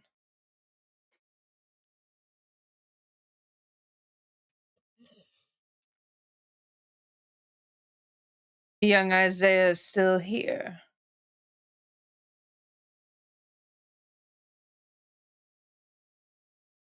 He is. I haven't heard him in a few hours.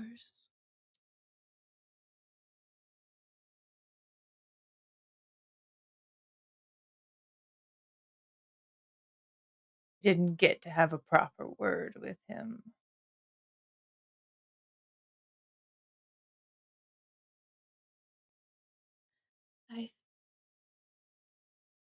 Before these past few days, I think I would have asked you not to be too harsh with him, but I think his choices and his actions mean he is able to handle any criticism you throw his way. And if not, that is a misjudgment on his part. Good. I'm more concerned with perhaps you, myself. I think it is Siobhan. Siobhan, yes, Perhaps we all collectively have a word with him. she has just as much of a right, yes. Hmm.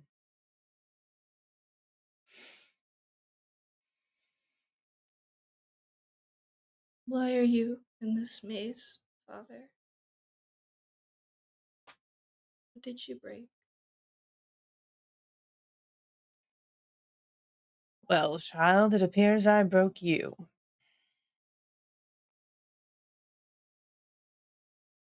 And we can't have that.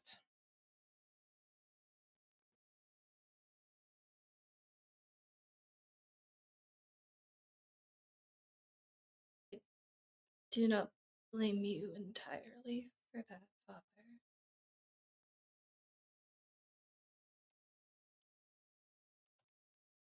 Isaiah, I believe, had a part, but I also was just as capable of breaking myself down.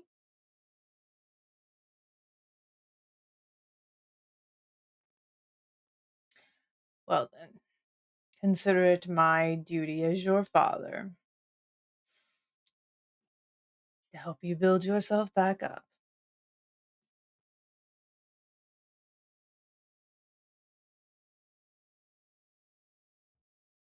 I appreciate You are a Dalton, child. It's time you remember that. Come here. And he will open his arms for probably the first hug he's ever given you.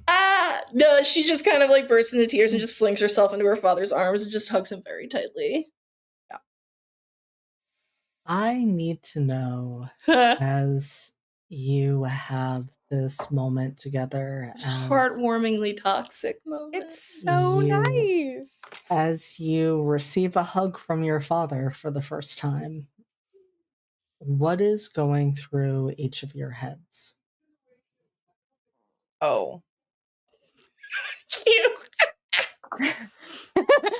Oh. Did we just murder Q? I think with Rebecca, there's this sense of she feels kind of like sick talking about Isaiah as she has, even though it's not been as harsh as he deserves. But she's not done it before. So she's still kind of like trying to convince herself, like, no, he's a piece of shit, and it's hard. It's real hard. Because on the other hand, she's just like, I know I've done horrible things.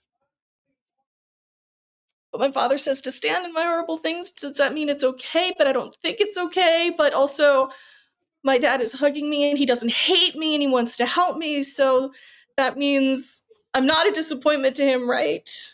If he's saying he's culpable and how I turned out, but I can't put it all on other people, I need to take accountability, and it's really hard. But she's trying.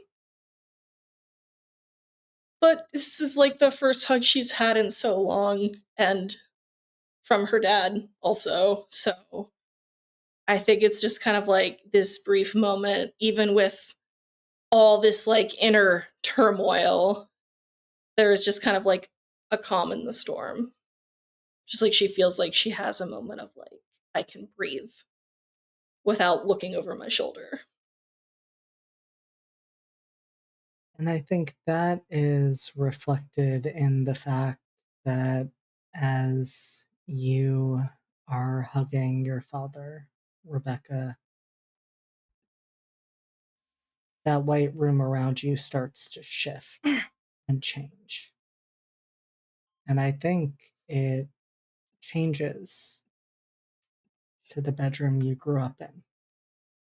A place that was your own, and I would also imagine did not necessarily also always feel safe. But in this moment, that is where you stand. And it is almost perfect. It is almost warmer than it ever has been. Except that there's something wrong with the walls. The walls? They look almost waterlogged, misshapen. Not horribly, not like they're about to burst, but every time you kind of glance and see a familiar item or familiar, even just the curve of the wall towards the window, you get this sense of wrongness. Maybe it's your own guilt. Maybe it's a reminder that this is just a pretty exterior and it's hiding what's actually inside. But it is yours and it is familiar and it is home. Does Abraham see the room? So that As goes... baby crimes are going on behind me? I wondered what that sound was. That is Mako chasing Chuck around the room. One moment. Buddies. It's been a night Tragically. for baby crimes. There's a lot of It baby really crimes has. tonight. There's a lot of child criminals happening. She is peaceful. My dice are not eaten. Hello. I'm knocking on wood to make sure that that remains. Yeah, I don't know where my demon went. Oh. Chuck! Hi, Chuck. Aw, hi, criminal. So orange, so evil. Well,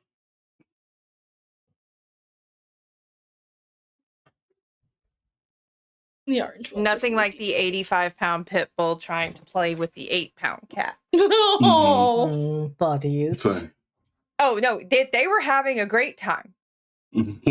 Just Too much of a great time. yeah. Yeah. So you would ask that question about what Abraham sees, Cass. Yeah. Before I can answer that, I need to know what is going through Abraham's head. Well, to quote Q, not a bullet this time.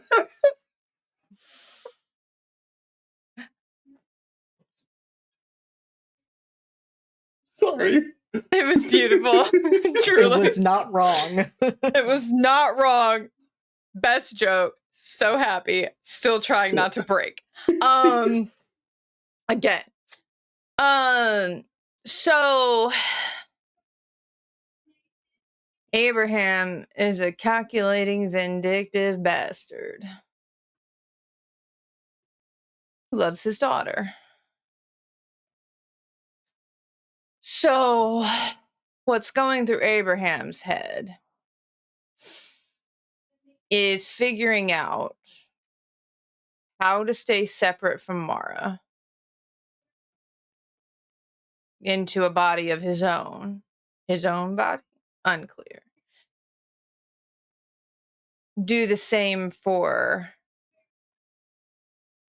Rebecca and the others. Perhaps all of us get our own bodies. And then we divide and conquer on our own unfinished business. That's what he's thinking about, is figuring out how to manipulate things in his favor.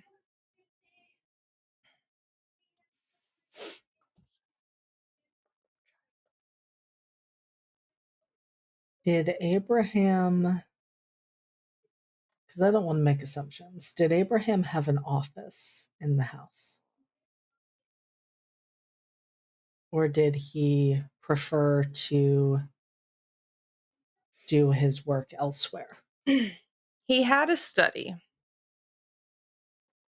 But anything important was not kept there because I think he never trusted his wife fully.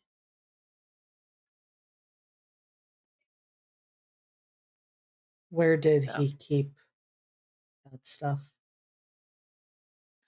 probably on a little storefront on Main Street. Just some offices. Maybe he owned a little building and the downstairs was a business that he was landlord to, and upstairs was his. Separate entrance, separate keys.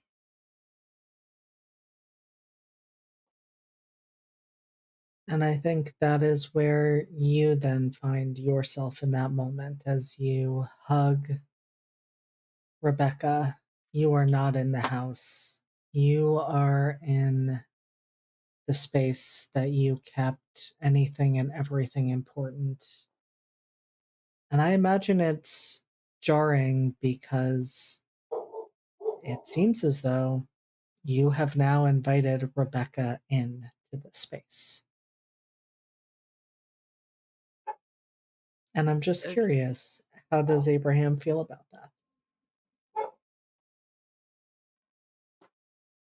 I think it was something he was planning on doing until he found out what she had been up to. And so it just feels right.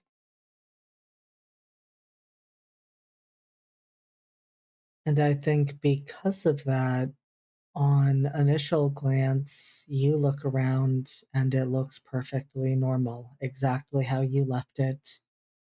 A place for everything and everything in its place. Except for the knife stained with blood. Sitting, perhaps on a desk, perhaps on the floor, but sitting right where you can see it over her shoulder.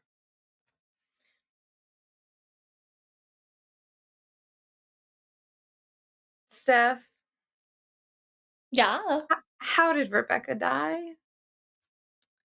that is a great question. I don't know that answer either, but I think we're about to find out. Mm-hmm. Hey, Mhm. JD, Hey, JD. Mhm. how did Rebecca die? How did Rebecca die? That is a great question. This is one of those questions that I would like to turn back to you. How do each of you think Rebecca died? You go first, Steph. I think that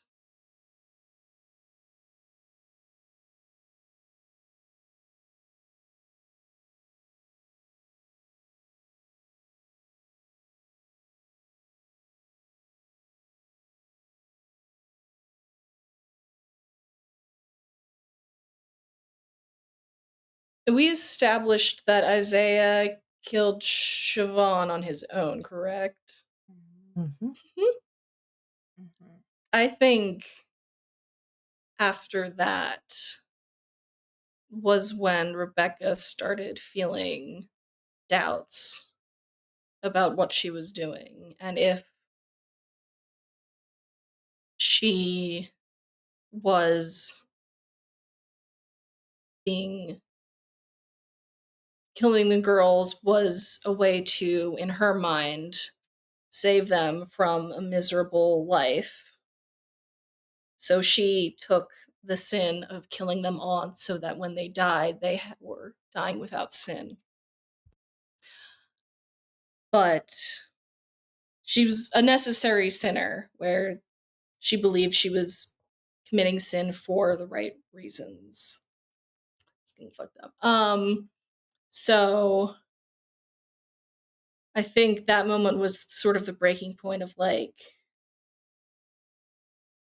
how can I truly say I am taking on as many sins as I can if I am not taking on the one that I have not been able to commit myself, basically, ending her own life. And I think she had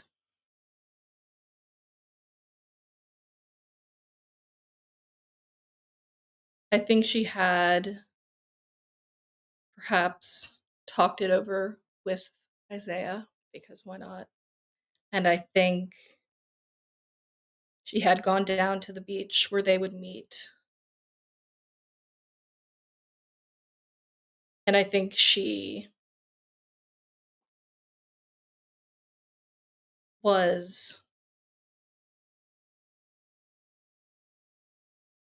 nervous. I think being faced with her own imminent mortality was very daunting. But I think when she tried to back out of it, Isaiah made sure she followed through and made sure she looked just like the girls when they were found as well, with the flowers and the burned cross on the palm.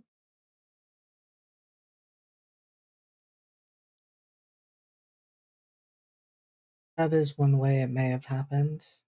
One way. Cass. It's the clue. It's the worst clue.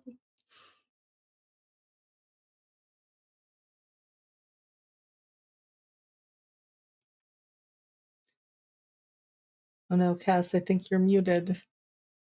I am. I forgot. I think this may be worse. Because I think Abraham never had any idea what was going on with Isaiah until the night his wife dragged him down to the beach to show him that she'd removed a problem from their lives.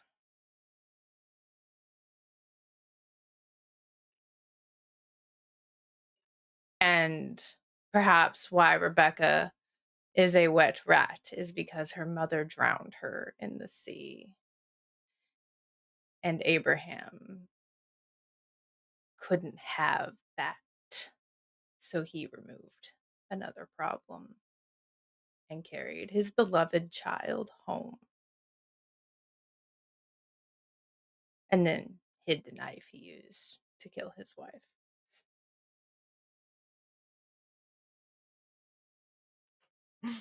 Indeed, why not both? Why not both? And I no los think dos. that is exactly the answer here, which Is that is not kind of karma for her, though? Took 3 tries to make it stick. that, for you, Rebecca, you remember the plan with Isaiah. You don't remember what actually happened. You're pretty sure Isaiah did what he was supposed to do. But you, Abraham, you see that whole picture clearly.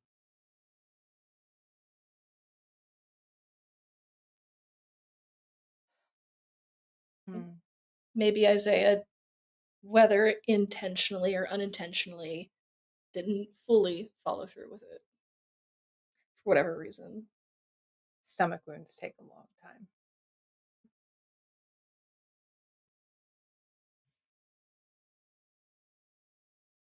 And so, Abraham, as you see that bloodied knife, you remember how you wielded it.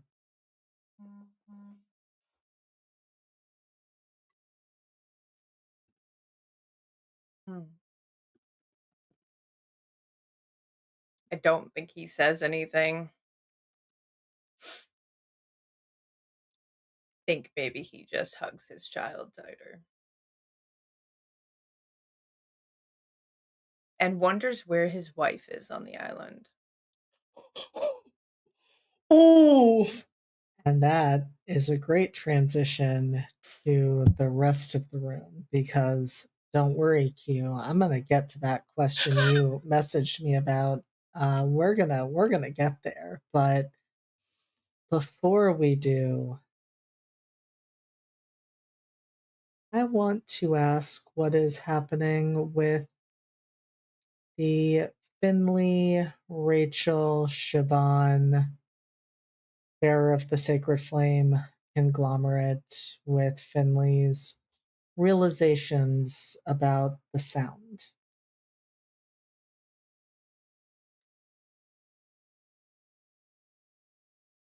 I think there is a great deal of internal debate happening.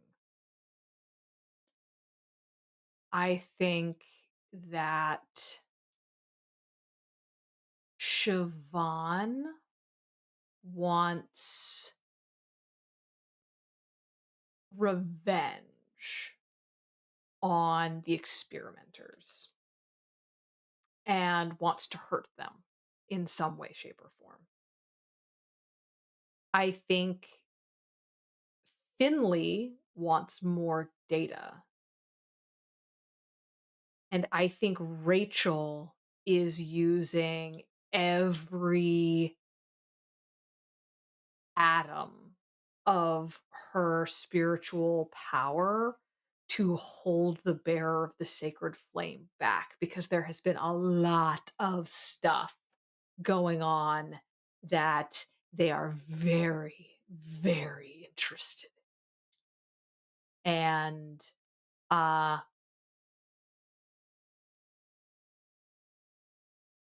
Siobhan and Finley are no longer as invested in holding them back.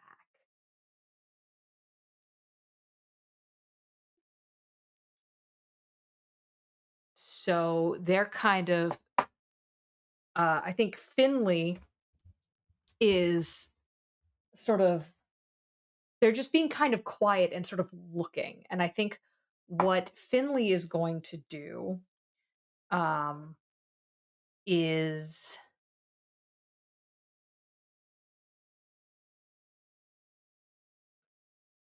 do we see have Abraham and uh Rebecca like disappeared? Do we see the rest of their selves in this space? The rest of the entities within, or are they all the whole conglomerate's gone? When time slowed, you found yourself in a white room as well. Oh, The I'm so difference fully the solo. difference was that you were with the entire conglomerate. Oh, we're all separate. Like, okay,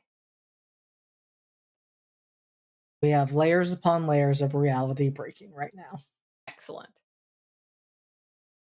So I think what we see is Finley pacing. Finley is of in modern day sort of middling height, like he's like just below, like he's like 5'9" ish, so sort of middling height with sort of that hair that's like right in between blonde and brown, like depends on how out much he's been outside, or what lighting he's in. Little round glasses, wire framed glasses, clean shaven, sort of hawkish beaky nose, sort of uh, chewing on the end of an unlit cigar. Um, as he walks, he's wearing a lab coat and a suit, and a suit, a vest, and a vest and a shirt and slacks. Looks like he took off the suit coat to put on the lab coat. Uh, uh, and he's sort of walking back and forth, chewing on his cigar, talking with Siobhan, who is a um, uh, very very Irish looking girl, very that sort of milky skin with the freckles and the really, really bottle green eyes and the ringlety hair. She looks like she should be fucking river dancing. Um, but she is instead, she is sort of wearing she's wearing like flats. She's wearing a sort of like a calf length skirt that her mother probably wouldn't approve of. It's just a little like it's like 2 inches shorter than it really should be. But not so short as to be like really risque for the time period, just crossing the line that, just crossing the line. Um, and like a little blouse with some like embroidered flowers along the collar. And then standing behind a chair is Rachel. Rachel, who is in her anywhere Rachel could be anywhere from her mid 30s to her early 60s. Just one of these people who has spent so much time outside that she's leather. Her hair is iron. Like it's not she hasn't gone gray, she's gone uh iron. And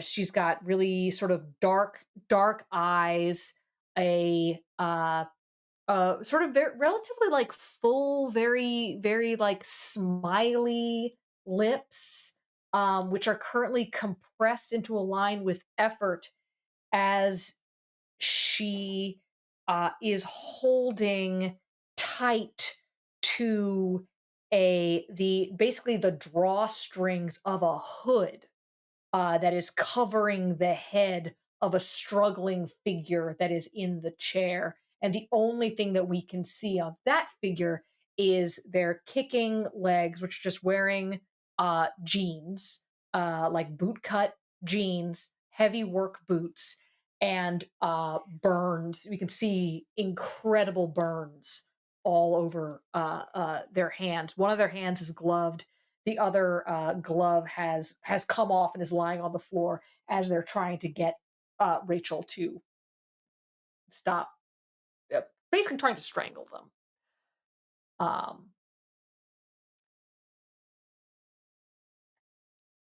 and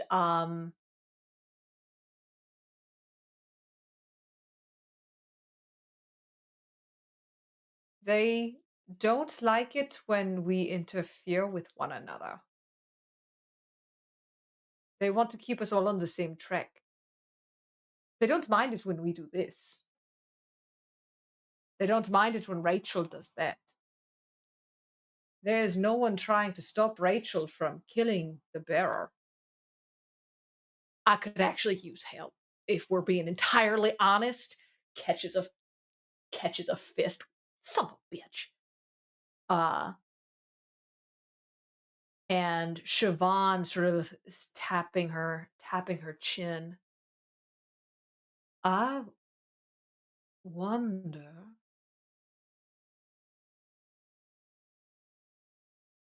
we did it once. Couldn't we knock down a couple walls?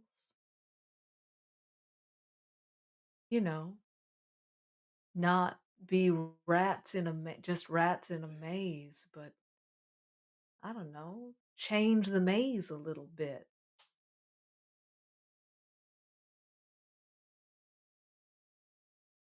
Set fire to the little corn maze they've got set up, little hay bale maze they've got set up here. Uh, the bearer stills for just a moment, and you see a big thumbs up. They do like to that. And uh Finley kind of chuckles and like says, I think that's an excellent idea. What do you think? It sounds like the bearer thinks this is a good idea as well. Rachel, what do you think? She says, I feel like I'm supposed to do the opposite of whatever this fucker wants to do. I feel like I should be saying the opposite. I have gotten Rachel and Siobhan's voices mixed up. Uh Real bad. It's been a while. I feel like I need to not do anything that this guy wants to do. So I, I don't know. Fuck it. Fuck it. We ball. Knock it down. Do it. Fucking do it, Finley. Um, and I think Finley's gonna say, all right. Um,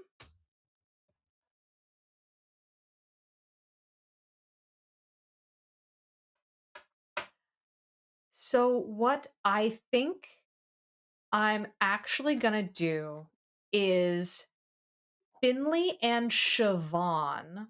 Finley's gonna sort of hold out his hand to Siobhan. And she's going to sort of take his hand and stand up. And they're sort of going to, in a very kind of courtly way. And I have a very weird soundtrack right now. My husband's watching hunting TV, and there's like an elk bugling uh, in the background, which is very strange. If you don't know what that sounds like, Google it. Uh, the A very sort of courtly holds out his hand. She places her hand in his. They stand up, and I think he is going to roll Wrath of the Dragon and try to knock down some walls. Is basically going to sort of take her hand, nod, and then straight up punch through a wall, just straight up Kyle fist through the wall, wreck some drywall. Um, and I think Siobhan is going to pull sacrifice play and is going to basically mirror him. Like they're both sort of like holding like left hands. They're sort of like, yeah, yeah, she's also going to just spin and punch the wall, and both of them try to push out as much power as they can.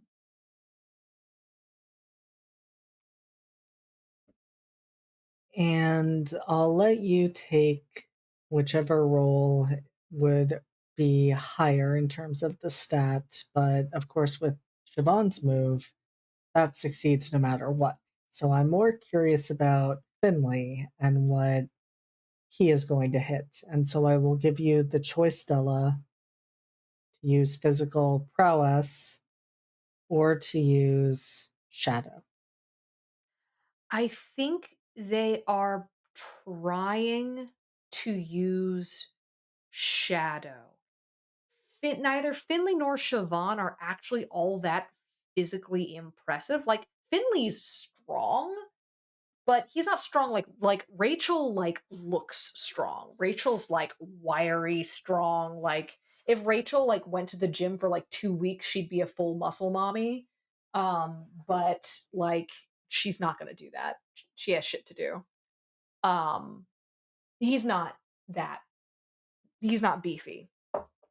But so I think what they're trying to do here is shadow. They're trying to pull down some walls, burrow through the liminal space. Uh let's see what I got. I actually really kind of like that I failed this roll. This is a fun roll to fail on. Incredible. So make sure you take some insight I'll take that from insight. that failure. I'm gonna take that insight. That's a yep.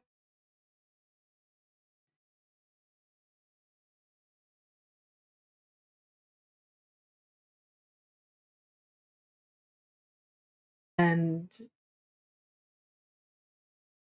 with that failed roll, but also with Siobhan's automatic success,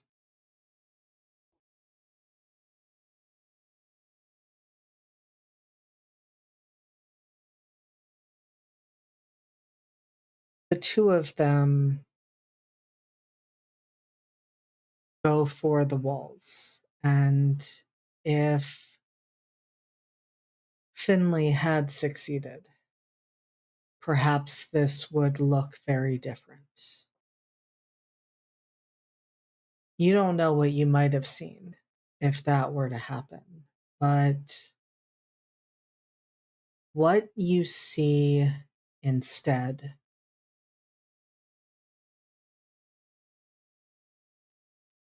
is the type of building that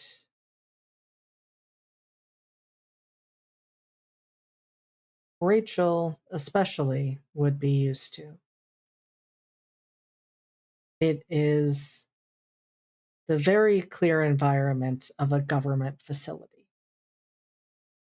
You know those tiles, you know those walls. It has a lot of the marks of the abandoned tuberculosis ward, but updated, modern, not partially burned and collapsed. A point in its favor. And you catch glimpses as though the walls are falling and rebuilding almost as soon as it happens.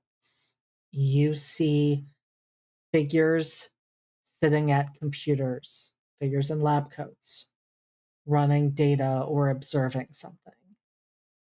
You see the bureaucratic higher levels sitting in large offices, in boardrooms and meeting rooms, having conversations. You see what looks like room after room, or perhaps cell after cell, containing you're not sure quite what. You don't have a chance to get a good look at it, particularly because some of the items you think, in the moment you're allowed to see them, look alarmingly normal. A paintbrush, a sketchbook, normal, mundane objects, but they are behind security that Rachel would know means there is something about this that is dangerous. Like, this cannot just be what it looks like, because if it were, what would be the need for doors that are clearly designed to not just keep people out, but keep things in? Doors that have red lights above them, designating that they are locked. And I imagine that Finley and Siobhan are trying to push through to see more, to break down these walls as they had planned. But we're going to jump over to our other member or members of the group.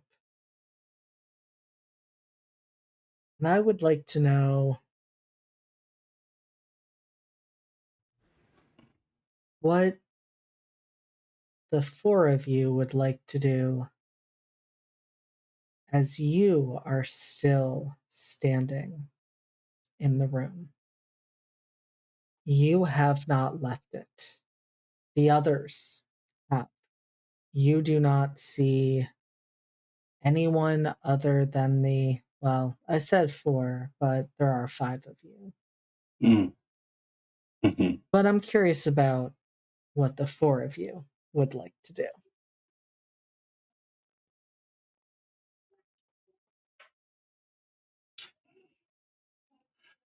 Weston is taking stock of his body. feeling he's trying to get a gauge of how it feels without his recent additions. If he feels normal again, or if without them inside his mind, things feel absent. Not because he wants to fix it, but because he wants to know if he needs to adjust, to adapt.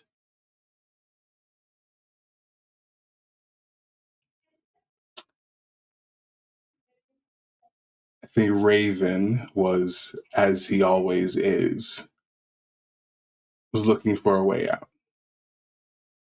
Looking for the exit, especially because I'm sure it might not have always shown on Rachel's face.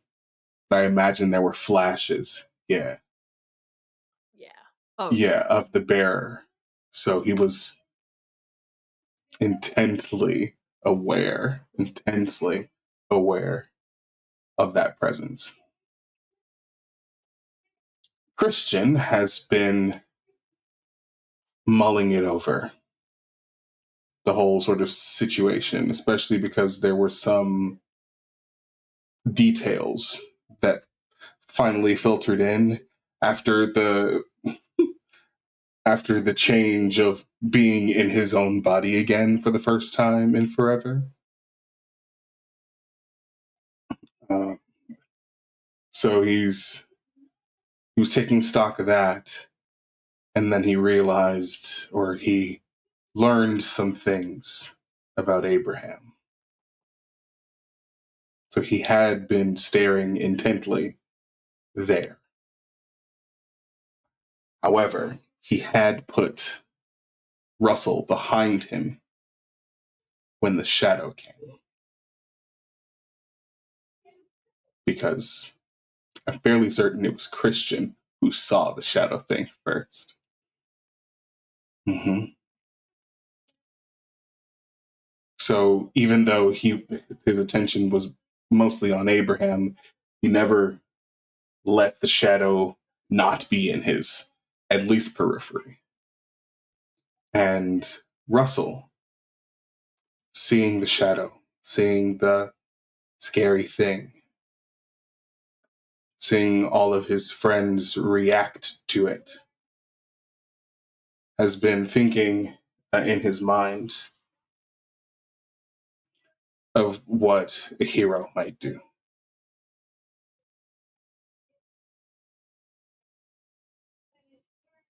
So while he has been tucked behind Christian, he's been trying to think of what sword might slay this mighty beast.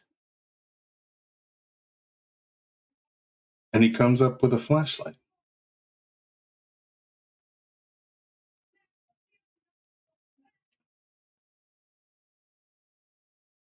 Is there a move you want to use, Q, or are you rolling purely with shadow?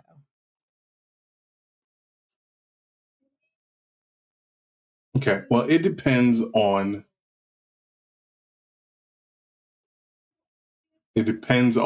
whether or not you'll allow me to use From the Lips of Children creatively. It's funny because that is exactly the move I was looking at and thinking I might allow that. Hell yeah. Talk me through it. How would you like to use it? I think Russell, after it's in his hand, it's shiny, it's chrome, it looks like sword hilt. Or maybe that's just his imagination. But his imagination is what got him here.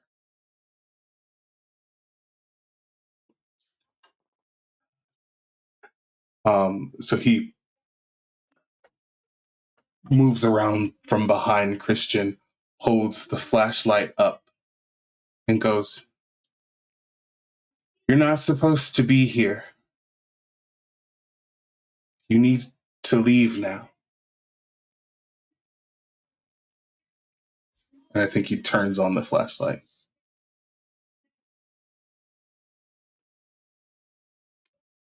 And in the moment before you turn on the flashlight, something does happen, because from the lips of children, you're meant to reveal a truth. What you just said is not true. This figure is meant to be here. And so there is a moment that Russell goes to turn the flashlight on, and it just flickers. And he realizes that was wrong, so he needs to figure out what is the right thing to say. And it comes to him quickly. It's already there.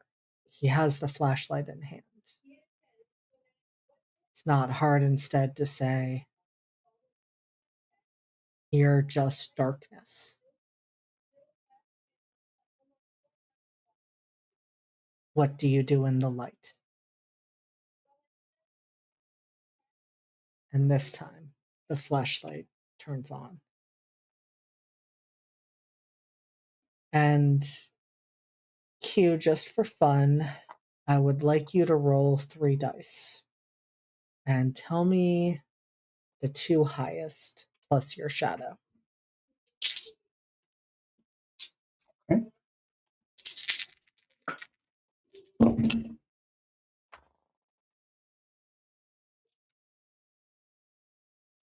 So glad I rolled my gunslinger dice. It's 10.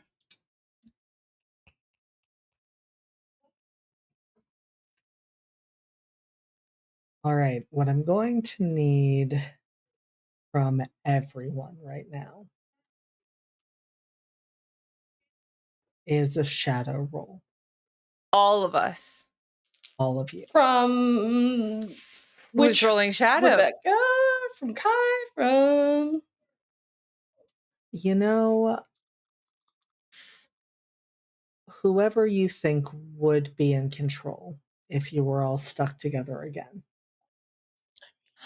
Oh, if we were all shoved back into one body again. Mhm.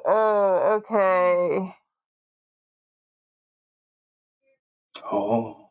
Oh, my Mm. phone. Let me see. Oh man. I need a D4. I was going to put that as an option, that if you're not quite sure, roll a d4 and use Yeah. Fuck are my whoever sheet that D4s? is. Yeah, that's what I'm gonna have to do. Because they all got their own reasons to That's be in too charge bad here. because this one has the worst shadow. Okay, the ducks won't betray me. And Oh You no. rolled a 2? I rolled a 2. Oh no. 2 1s. That's Rachel. She ain't got no. She don't have no shadow. So oh no, guys. I don't like who Oh, I'm rolling with. This is bad. JD, will you roll a d4 for me, please? Because I don't have one. I rolled a 10. I rolled a 6 and a 2 plus 2. okay. That's good. That's a fine. 3 step. that's good. The 3. Okay. Because you know why? Because that's not a 2. It's not. It's not. It's much better than a 2. Cass, who were you 2 rolling is bad. for? Anna. Okay. Oh. uh-huh. Okay. No, you might be right. That might be bad. Mm. Just gonna hold my dice bag. That's a 10. Okay, and who was that for, Steph? Harlow, actually, not Harper. Harlow. She hasn't been out yet. Okay. So that's a fun way to introduce that one. It's time for her to get a turn. It really is. Yeah. I'm scared, so I got Stitch. Oh yeah, that's a good idea. And what about you, Q? Oh, am I rolling again? Yep, you're gonna roll My bad. for whoever would be in control of the body using their shadow, and tell me what that number is. It's 11 this time. Woo! Woo! For Russell. Yeah, still Russell. Yeah, Russell, buddy boy. So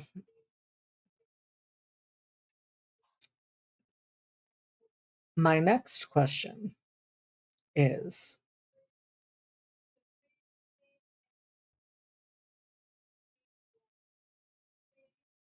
as that beam of light goes through the shadow and it explodes,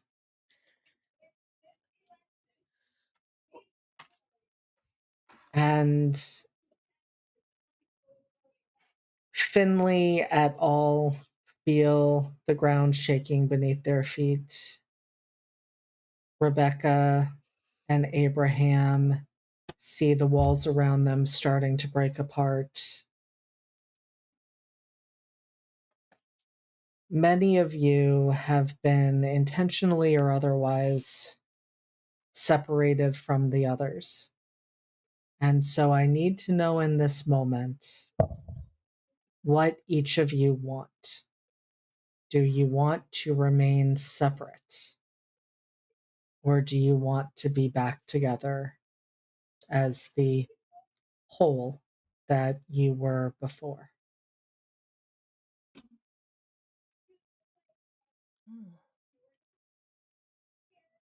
Now, are we making that decision based on who rolled? I think it is a collective decision and it can be vote based. But if you'd like to make it the person who rolled, we can also use that. Oh, I'm scared, JD. This will be a choice. I think that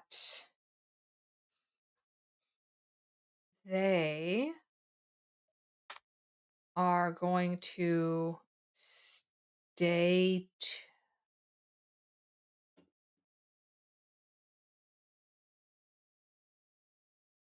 That roll is so bad, JD. I want you to tell me what happens. My roll was too bad. I think they are fully. I think the grouping of them is fully out of control. No idea what's going on anymore. That's really hell. Like, Yeah. Is it an all or nothing situation? If one person wants to be separate, they're separate, and the other three are together, or is it because one is separate, all are separate? It's going to be an all or nothing, ironically, Yeah, okay. I think, for all of you except for Della. I think it is Della that we're going to get some interesting combinations with. oh, What? fucking What? sick. Huh? Yeah, here it comes. Great. JD. Yep. I mean, But- I'm here but to I'm here to fuck up and make plot. Yeah, no, it's going to be fun. Yeah, It's going to let's be I'm all normal. fucking I'm all go. all I got is fuck ups, guys.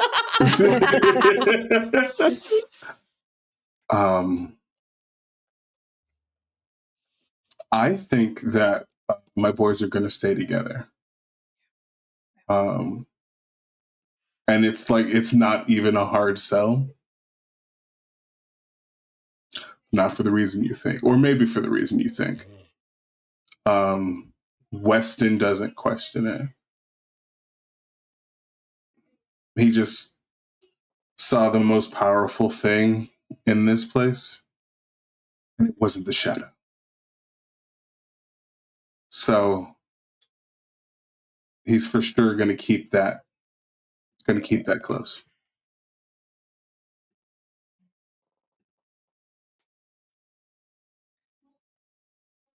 And how about for Kai at all?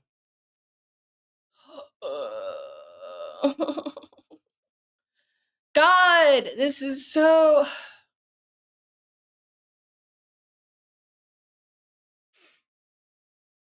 There is no wrong answer. The only wrong answer is the outcome that Della has stumbled into.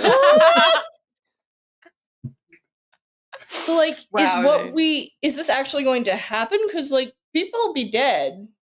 Where'd they gonna go? Hey, find out in RP. Yeah. I'm not gonna, if you tell me that they want to be separate, I'm not going to be killing all of your characters. You rolled a 10. You succeeded. This is That's not true. a trap. Okay. Yet. This is not a trap. But But Yet. this is not a trap. Della just managed to mix chlorine and bleach. Ammonia. Yeah. Chlorine and ammonia together. Oh, yeah. Yeah. We love chemical warfare. So does Rachel. Accidentally You know, self-imposed chemical warfare. Yeah, it's a wild time. Love. my brother did it several times. Tracks. We managed never to do it because we had a parrot growing up, so we never had bleach in the house Mm-hmm. smart. because you can't clean a bird's cage with bleach because you'll mustard gas yourself. Yeah. You would think after the first time my brother tried cleaning the cat box with bleach, he would have figured that. No, it took 3 times. I'm stalling for stuff. Thank you. Sorry. It's, if they're not in agreement, is it just status quo? If they're not in agreement, they get bumped back together. Yeah, I don't think they're in agreement. Okay. So then they are staying together, though Harlow is in charge. Yep. Yep. Don't look at me, JD. What's your answer, Cass? What's your answer? So I have a question first.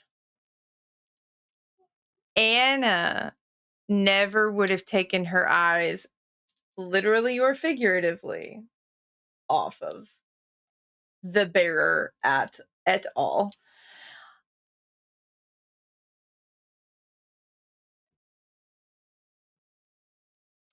Can I use a move before I make this decision? Which move are you looking to use?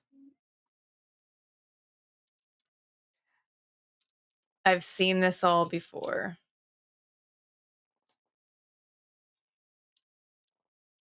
I get to ask you what's about to happen.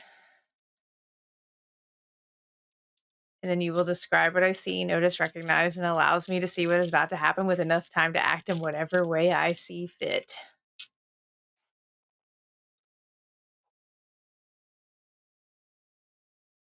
And you have a lot of experience with remote viewing and Yep. seeing things that people were not meant to see. Yep. And perhaps some of that is still with you because you do see what is about to happen. You all are going to be pulled from this space Mm-hmm.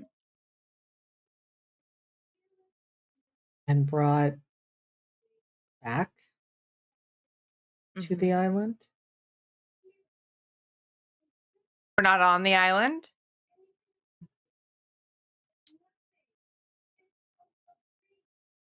You're somewhere else right now.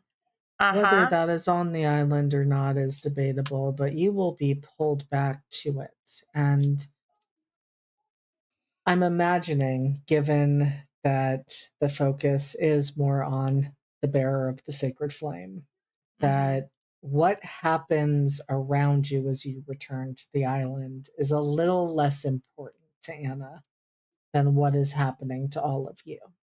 I think there is a vague awareness that something is wrong, but you're not sure what it is in terms of what is wrong with the world around you. Mm-hmm. What you know definitively is wrong is that there is some awareness that Weston's body and those contained within it are there together again, not separate the way they just were. That similarly, Kai is back and everyone is there. Mm-hmm. But there are two figures standing where there was once just one. Mm-hmm. There is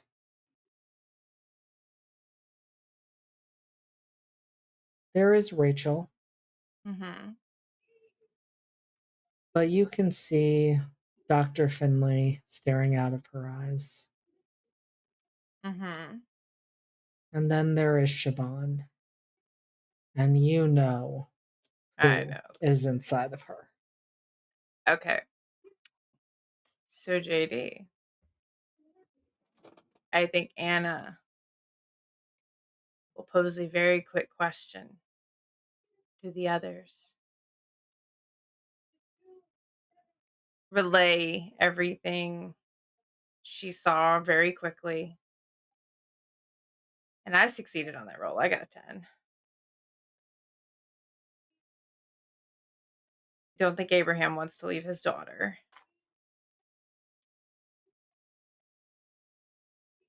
Don't think Gwyd trusts Abraham. And I think Mara knows that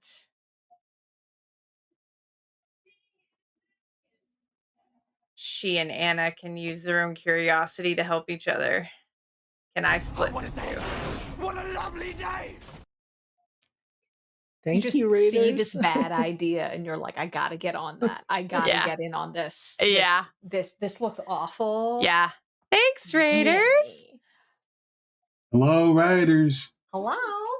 We Hello, are just lady. finishing up this climactic episode of Yeah. Redacted, where some liminal time and space shenanigans are happening. We love shenaniganery. We sure do. Is I it got too late to JD. change my answer, JD, or am I locked in now? Ooh. I think you're locked in. I think you're locked I in. think you Okay. gotta be. Yeah. Okay, that's fair. Oh no. It's okay. Okay. No, it's just I'm still like going back and forth in my head. It's very But hard. JD, I do want to make this clear. If I get to split, Abraham's not in charge. This is Gwyd. Okay. That is fair. And so you as well have made that split 2 and 2. Yeah. Yeah. Okay. And so as Russell points the flashlight at this glitching shadow creature that is theoretically also attached to the four of them, as that explosion that follows rocks through all of the realities that you have been inhabiting, and perhaps more than you are aware of. There's a moment of blinding light where you cannot see. And then your eyes adjust. You are standing outside. And there's a moment where, as the world around you comes into focus, each of you, all of you, well, as much as some of you can, because for some, this is quite jarring and disorienting, and there are some internal wars likely already starting. But as you stand there, you think, oh, we must have ended up on the other side of the island. We must be close to the abandoned, burned down tuberculosis ward in some of those less habitable areas. And then you realize that that's not true. Because you look around at the world and you realize that isn't just a pile of rocks. That's the shape of a building. But it is a building that has been overtaken by nature. You are in the center of town. but it looks like the apocalypse has happened, or at least that this island has been abandoned for decades upon decades. Everything is worn down and emptied and falling apart. There are no signs of people at all. It is just the 6 of you who are standing there looking around and wondering how much time could have possibly passed for this to happen. And that is where we are going to pick up next Bruh? time. Where are we? Oh my gosh. When are we? How far did we break reality? JD. Hey JD. Where are we? Did we break reality? What is this? Did we knock it out? Where are we? Oh, I've got some. this is the island from Lost. I've never seen Lost. This feels like the island from Lost. JD has. Hey Hold JD. on. It You better not ready? end in a church. Got some mood lighting? Just turn on you. Ghost lighting. Ghosts. No, I just someone I live with. Oh. Someone who lives with me likes to walk in with their speaker blaring for reasons unknown. Oh. It's fine. That's fine. That's fine. In the words of the great poet Eleanor Shellstrop, this is the bad place. Mm-hmm. Mhm. Oh yeah. Correct. Oh, yeah. Absolutely. So there's that. Yeah. Mm-hmm. So I think I did a good thing, but also like clearly I did not. No, I think you did a great thing. Well, we're out Okay. of the stacks. It's true. Mhm. Everyone's here. We have some fun For new better or combos. worse. We're for a Yeah. relative term of here. So it's Yeah. It's gonna be fine. It's gonna be fine, guys. I'm sure Siobhan can hold back the bearer. I'm sure the bearer and Anna aren't gonna go make out And and Siobhan was having her lesbian awakening too. down. Like, this is not boding well. It's for fine. Siobhan. No, she's fine with that. You know, I don't think, I mean, Rachel has really terrible taste in women. So, you know, only interested in women who want to kill her. So, you know, I guess good thing Mood. Finley's there with Rachel. reading. Mood. It's true. Finley only has the one wife. Well, I mean, there's Gwyd. We I did mean, establish we did Gwyd establish wanted that, I that. think. Gwyd wanted it. I don't think we established if it ever happened.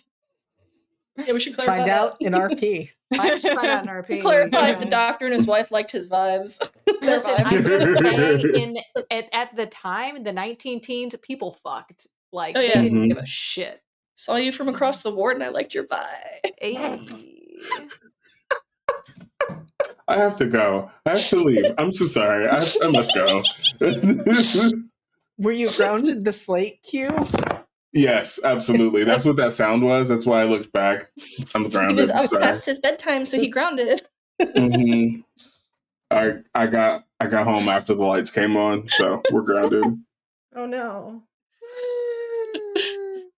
All right, Oh so I'm my going to have God. us go around, do our outros, remind people of who you are, what awesome things you're doing, God. and then I will let all of us get some sleep, as would be important. So, starting with Steph. Oh, hi. I'm Steph. I've been Kai, the martyr. Rebecca, Wet Rat, she's the villain. Ivy Finley, the hero, and now finally Harlow Keats. She is the Sage playbook, and she is out and about. You can find me When I'm not in Redacted, over at Entropy Emporium every other Tuesday.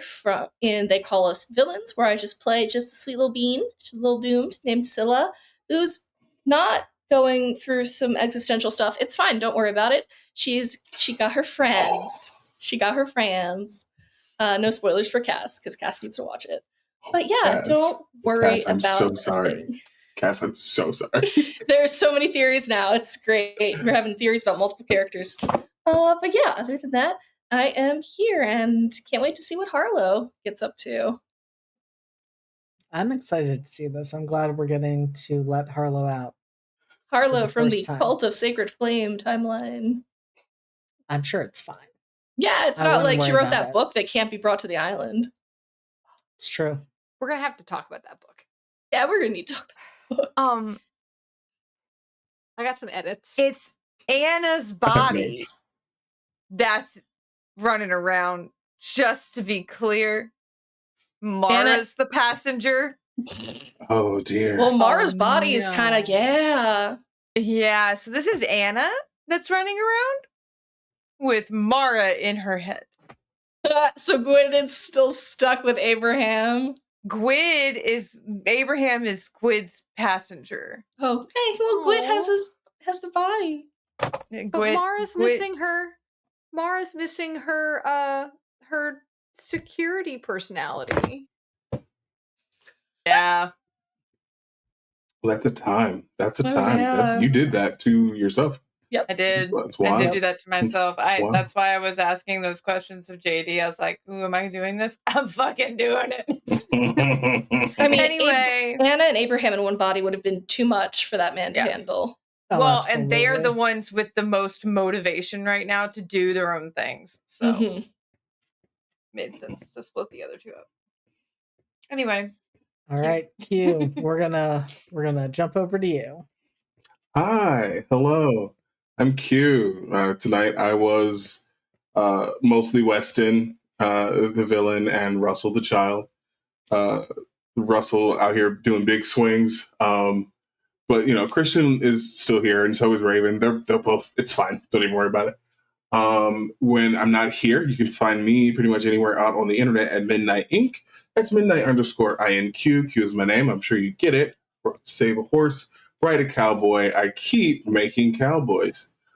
Let's see. Speaking of, coming up next is one of said cowboys. It'll be over at RPGs Uncovered for the Starcrier Conflict, which is a Lancer game. I'm playing Logan Uhura. He's a married man. Still a cowboy. He's great. And then Mondays, for the next few weeks, you can catch the recordings of the City of Mists game called Mist Connections over at Caltrop Chronicles. It's a new channel. This is their first series. It is so good, so fun. I had an absolute blast.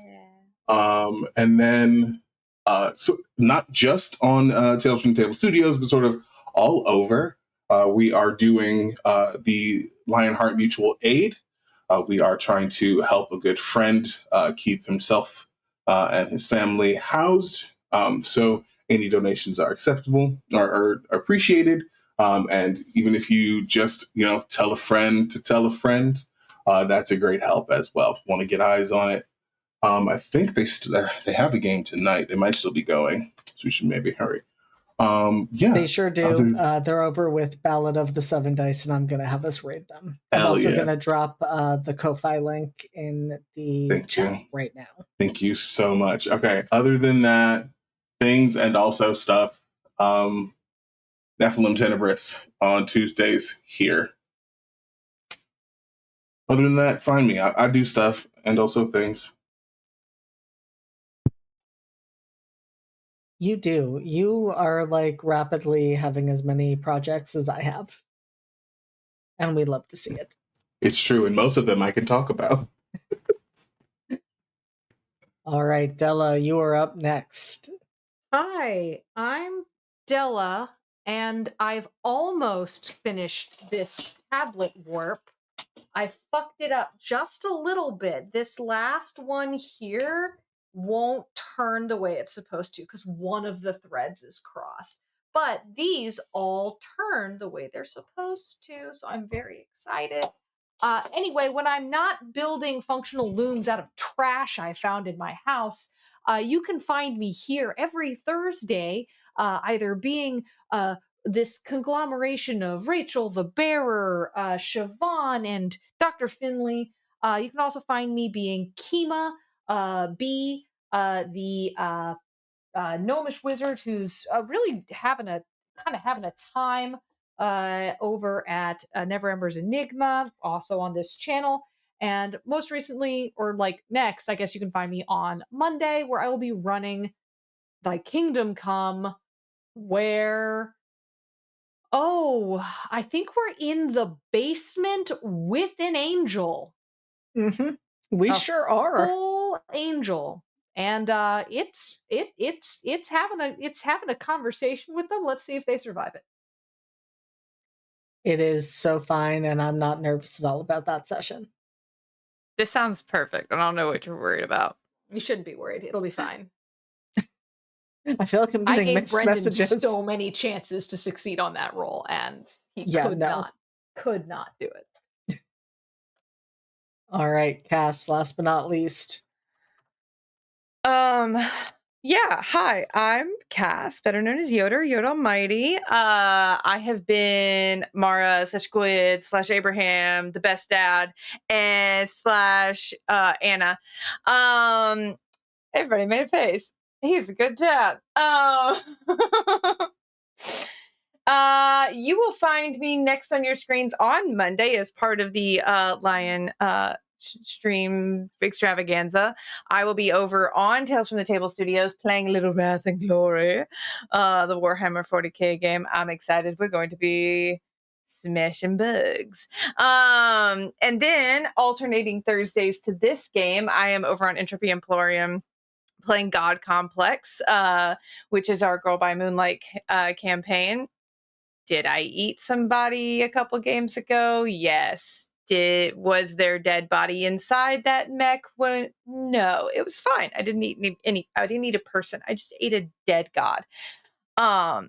Anyway, don't worry about it. We're fighting space kaiju. It's fine. And then I will be over on Singularity playing. When is that? Oh my gosh, I can keep track of this. On the 8th, playing Fragments of Tomorrow's Apocalypse, which is our City of Mist game. And I will also, in the meantime, be over there playing our long-running Call of Cthulhu game, Speakeasy Conspiracy. Nothing bad is happening. I'm not shooting LC's characters. Again? Well, technically, I shot her in Speakeasy first, and then I've shot her in a couple games since then. I just killed her in one. I didn't kill her in the other times, but I did. Yeah, so that's me. There's another project coming up that I really want to talk about, and it hasn't been announced yet, and I'm just like, it's fine. It's fine. Yeah, really excited. I have a costume. We love having those projects we can't announce quite yet. Q knows what it is, and he's just sitting there all quiet. I think this is the muted. All right, it is late, so I am going to take us home. So, hi, I am JD. I had been the storyteller for this. I have slightly less things, maybe, but I can also only see until the end of this month. So with that, tomorrow night I will be over with Lost Caravan for the premiere of our Cyberpunk Red game, The Fall of the House of Red. Yes, taking inspiration from The Fall of the House of Usher, where I will be playing Virgil, who is a rocker boy and has done nothing wrong ever in his life. That's a lie. I intentionally made him the worst human being I could, and that is only amplified by every other person that he spends time with, who is also the worst person ever. So that should be a good time. Then I will be over with High Shelf Collective on Saturday evening for my first time playing Morkborg. I have like 5 characters ready to go. We are all preparing to hide behind our wall of dead characters before we finish. It should be a good time. We've been told not to get attached to anyone. No. I will then be back here on Monday for Thy Kingdom Come, where I play Saint Soren Augustine, who certainly does not have the highest body count and is not trying to add to that every single session.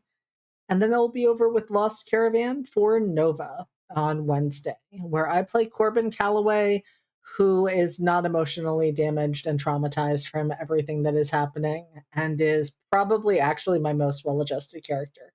I'll be back here next Thursday for Never Ember's Enigma, where I play my actual most well-adjusted character, Riv. And I think we all can agree, despite the looks I'm getting, that there is absolutely nothing wrong with them, and they make hinged decisions at all times and romance the best people. And then I'll be over You with romance Entropy. every person. Yeah. You've I don't think there's a single NPC you've met that you haven't tried to romance. That Polycule's gonna unionize. And JD, Corbin ran a cult in season 1. He did. A death cult. Yep, he did. That is true. But he grew as a person after that. So, like, don't worry about it. Those are my two most well-adjusted characters. Corbin Calloway, who ran a death cult, and Rib, who romances every single person that they come into contact with. Just the simple, he did. I appreciate you leaning into the whole mental health professional thing where you're just like embodying like the libido and the Thanatos impulses in your characters. Like you've got the life impulse and the death impulse just ready to go, locked and loaded. Q has Bella very gets it. sage wisdom Get it. about medical professionals, and yeah. JD knows this. I said it, and I meant that shit. It's true. Oh. And then speaking of well-adjusted, I have been told categorically least well-adjusted character is in Blooming in the Rot, our Invisible Sun game over on Entropy Emporium, where I play Alistair, who is filled with demons and has no memories that are actually their own. It's fine. We're not going to worry about it. Sweet baby. And that's all I have for the next week or so. So we will dive into more things about that on my social media and in future episodes that will be on this channel, but it is late, so I am going to have us, as mentioned, go over and raid Ballad of the Seven Dice so that we can join them for the Lionheart fundraiser mutual aid fund and support them during this critical time. So I'm going to have my cast say goodnight in just a moment. We're going to go to the thanks for watching. I'll get that raid set up. And yes, with that, cast, say goodnight. Good night, cast. Good night, cast. Good night. I hate all of this. Good night. No, you don't.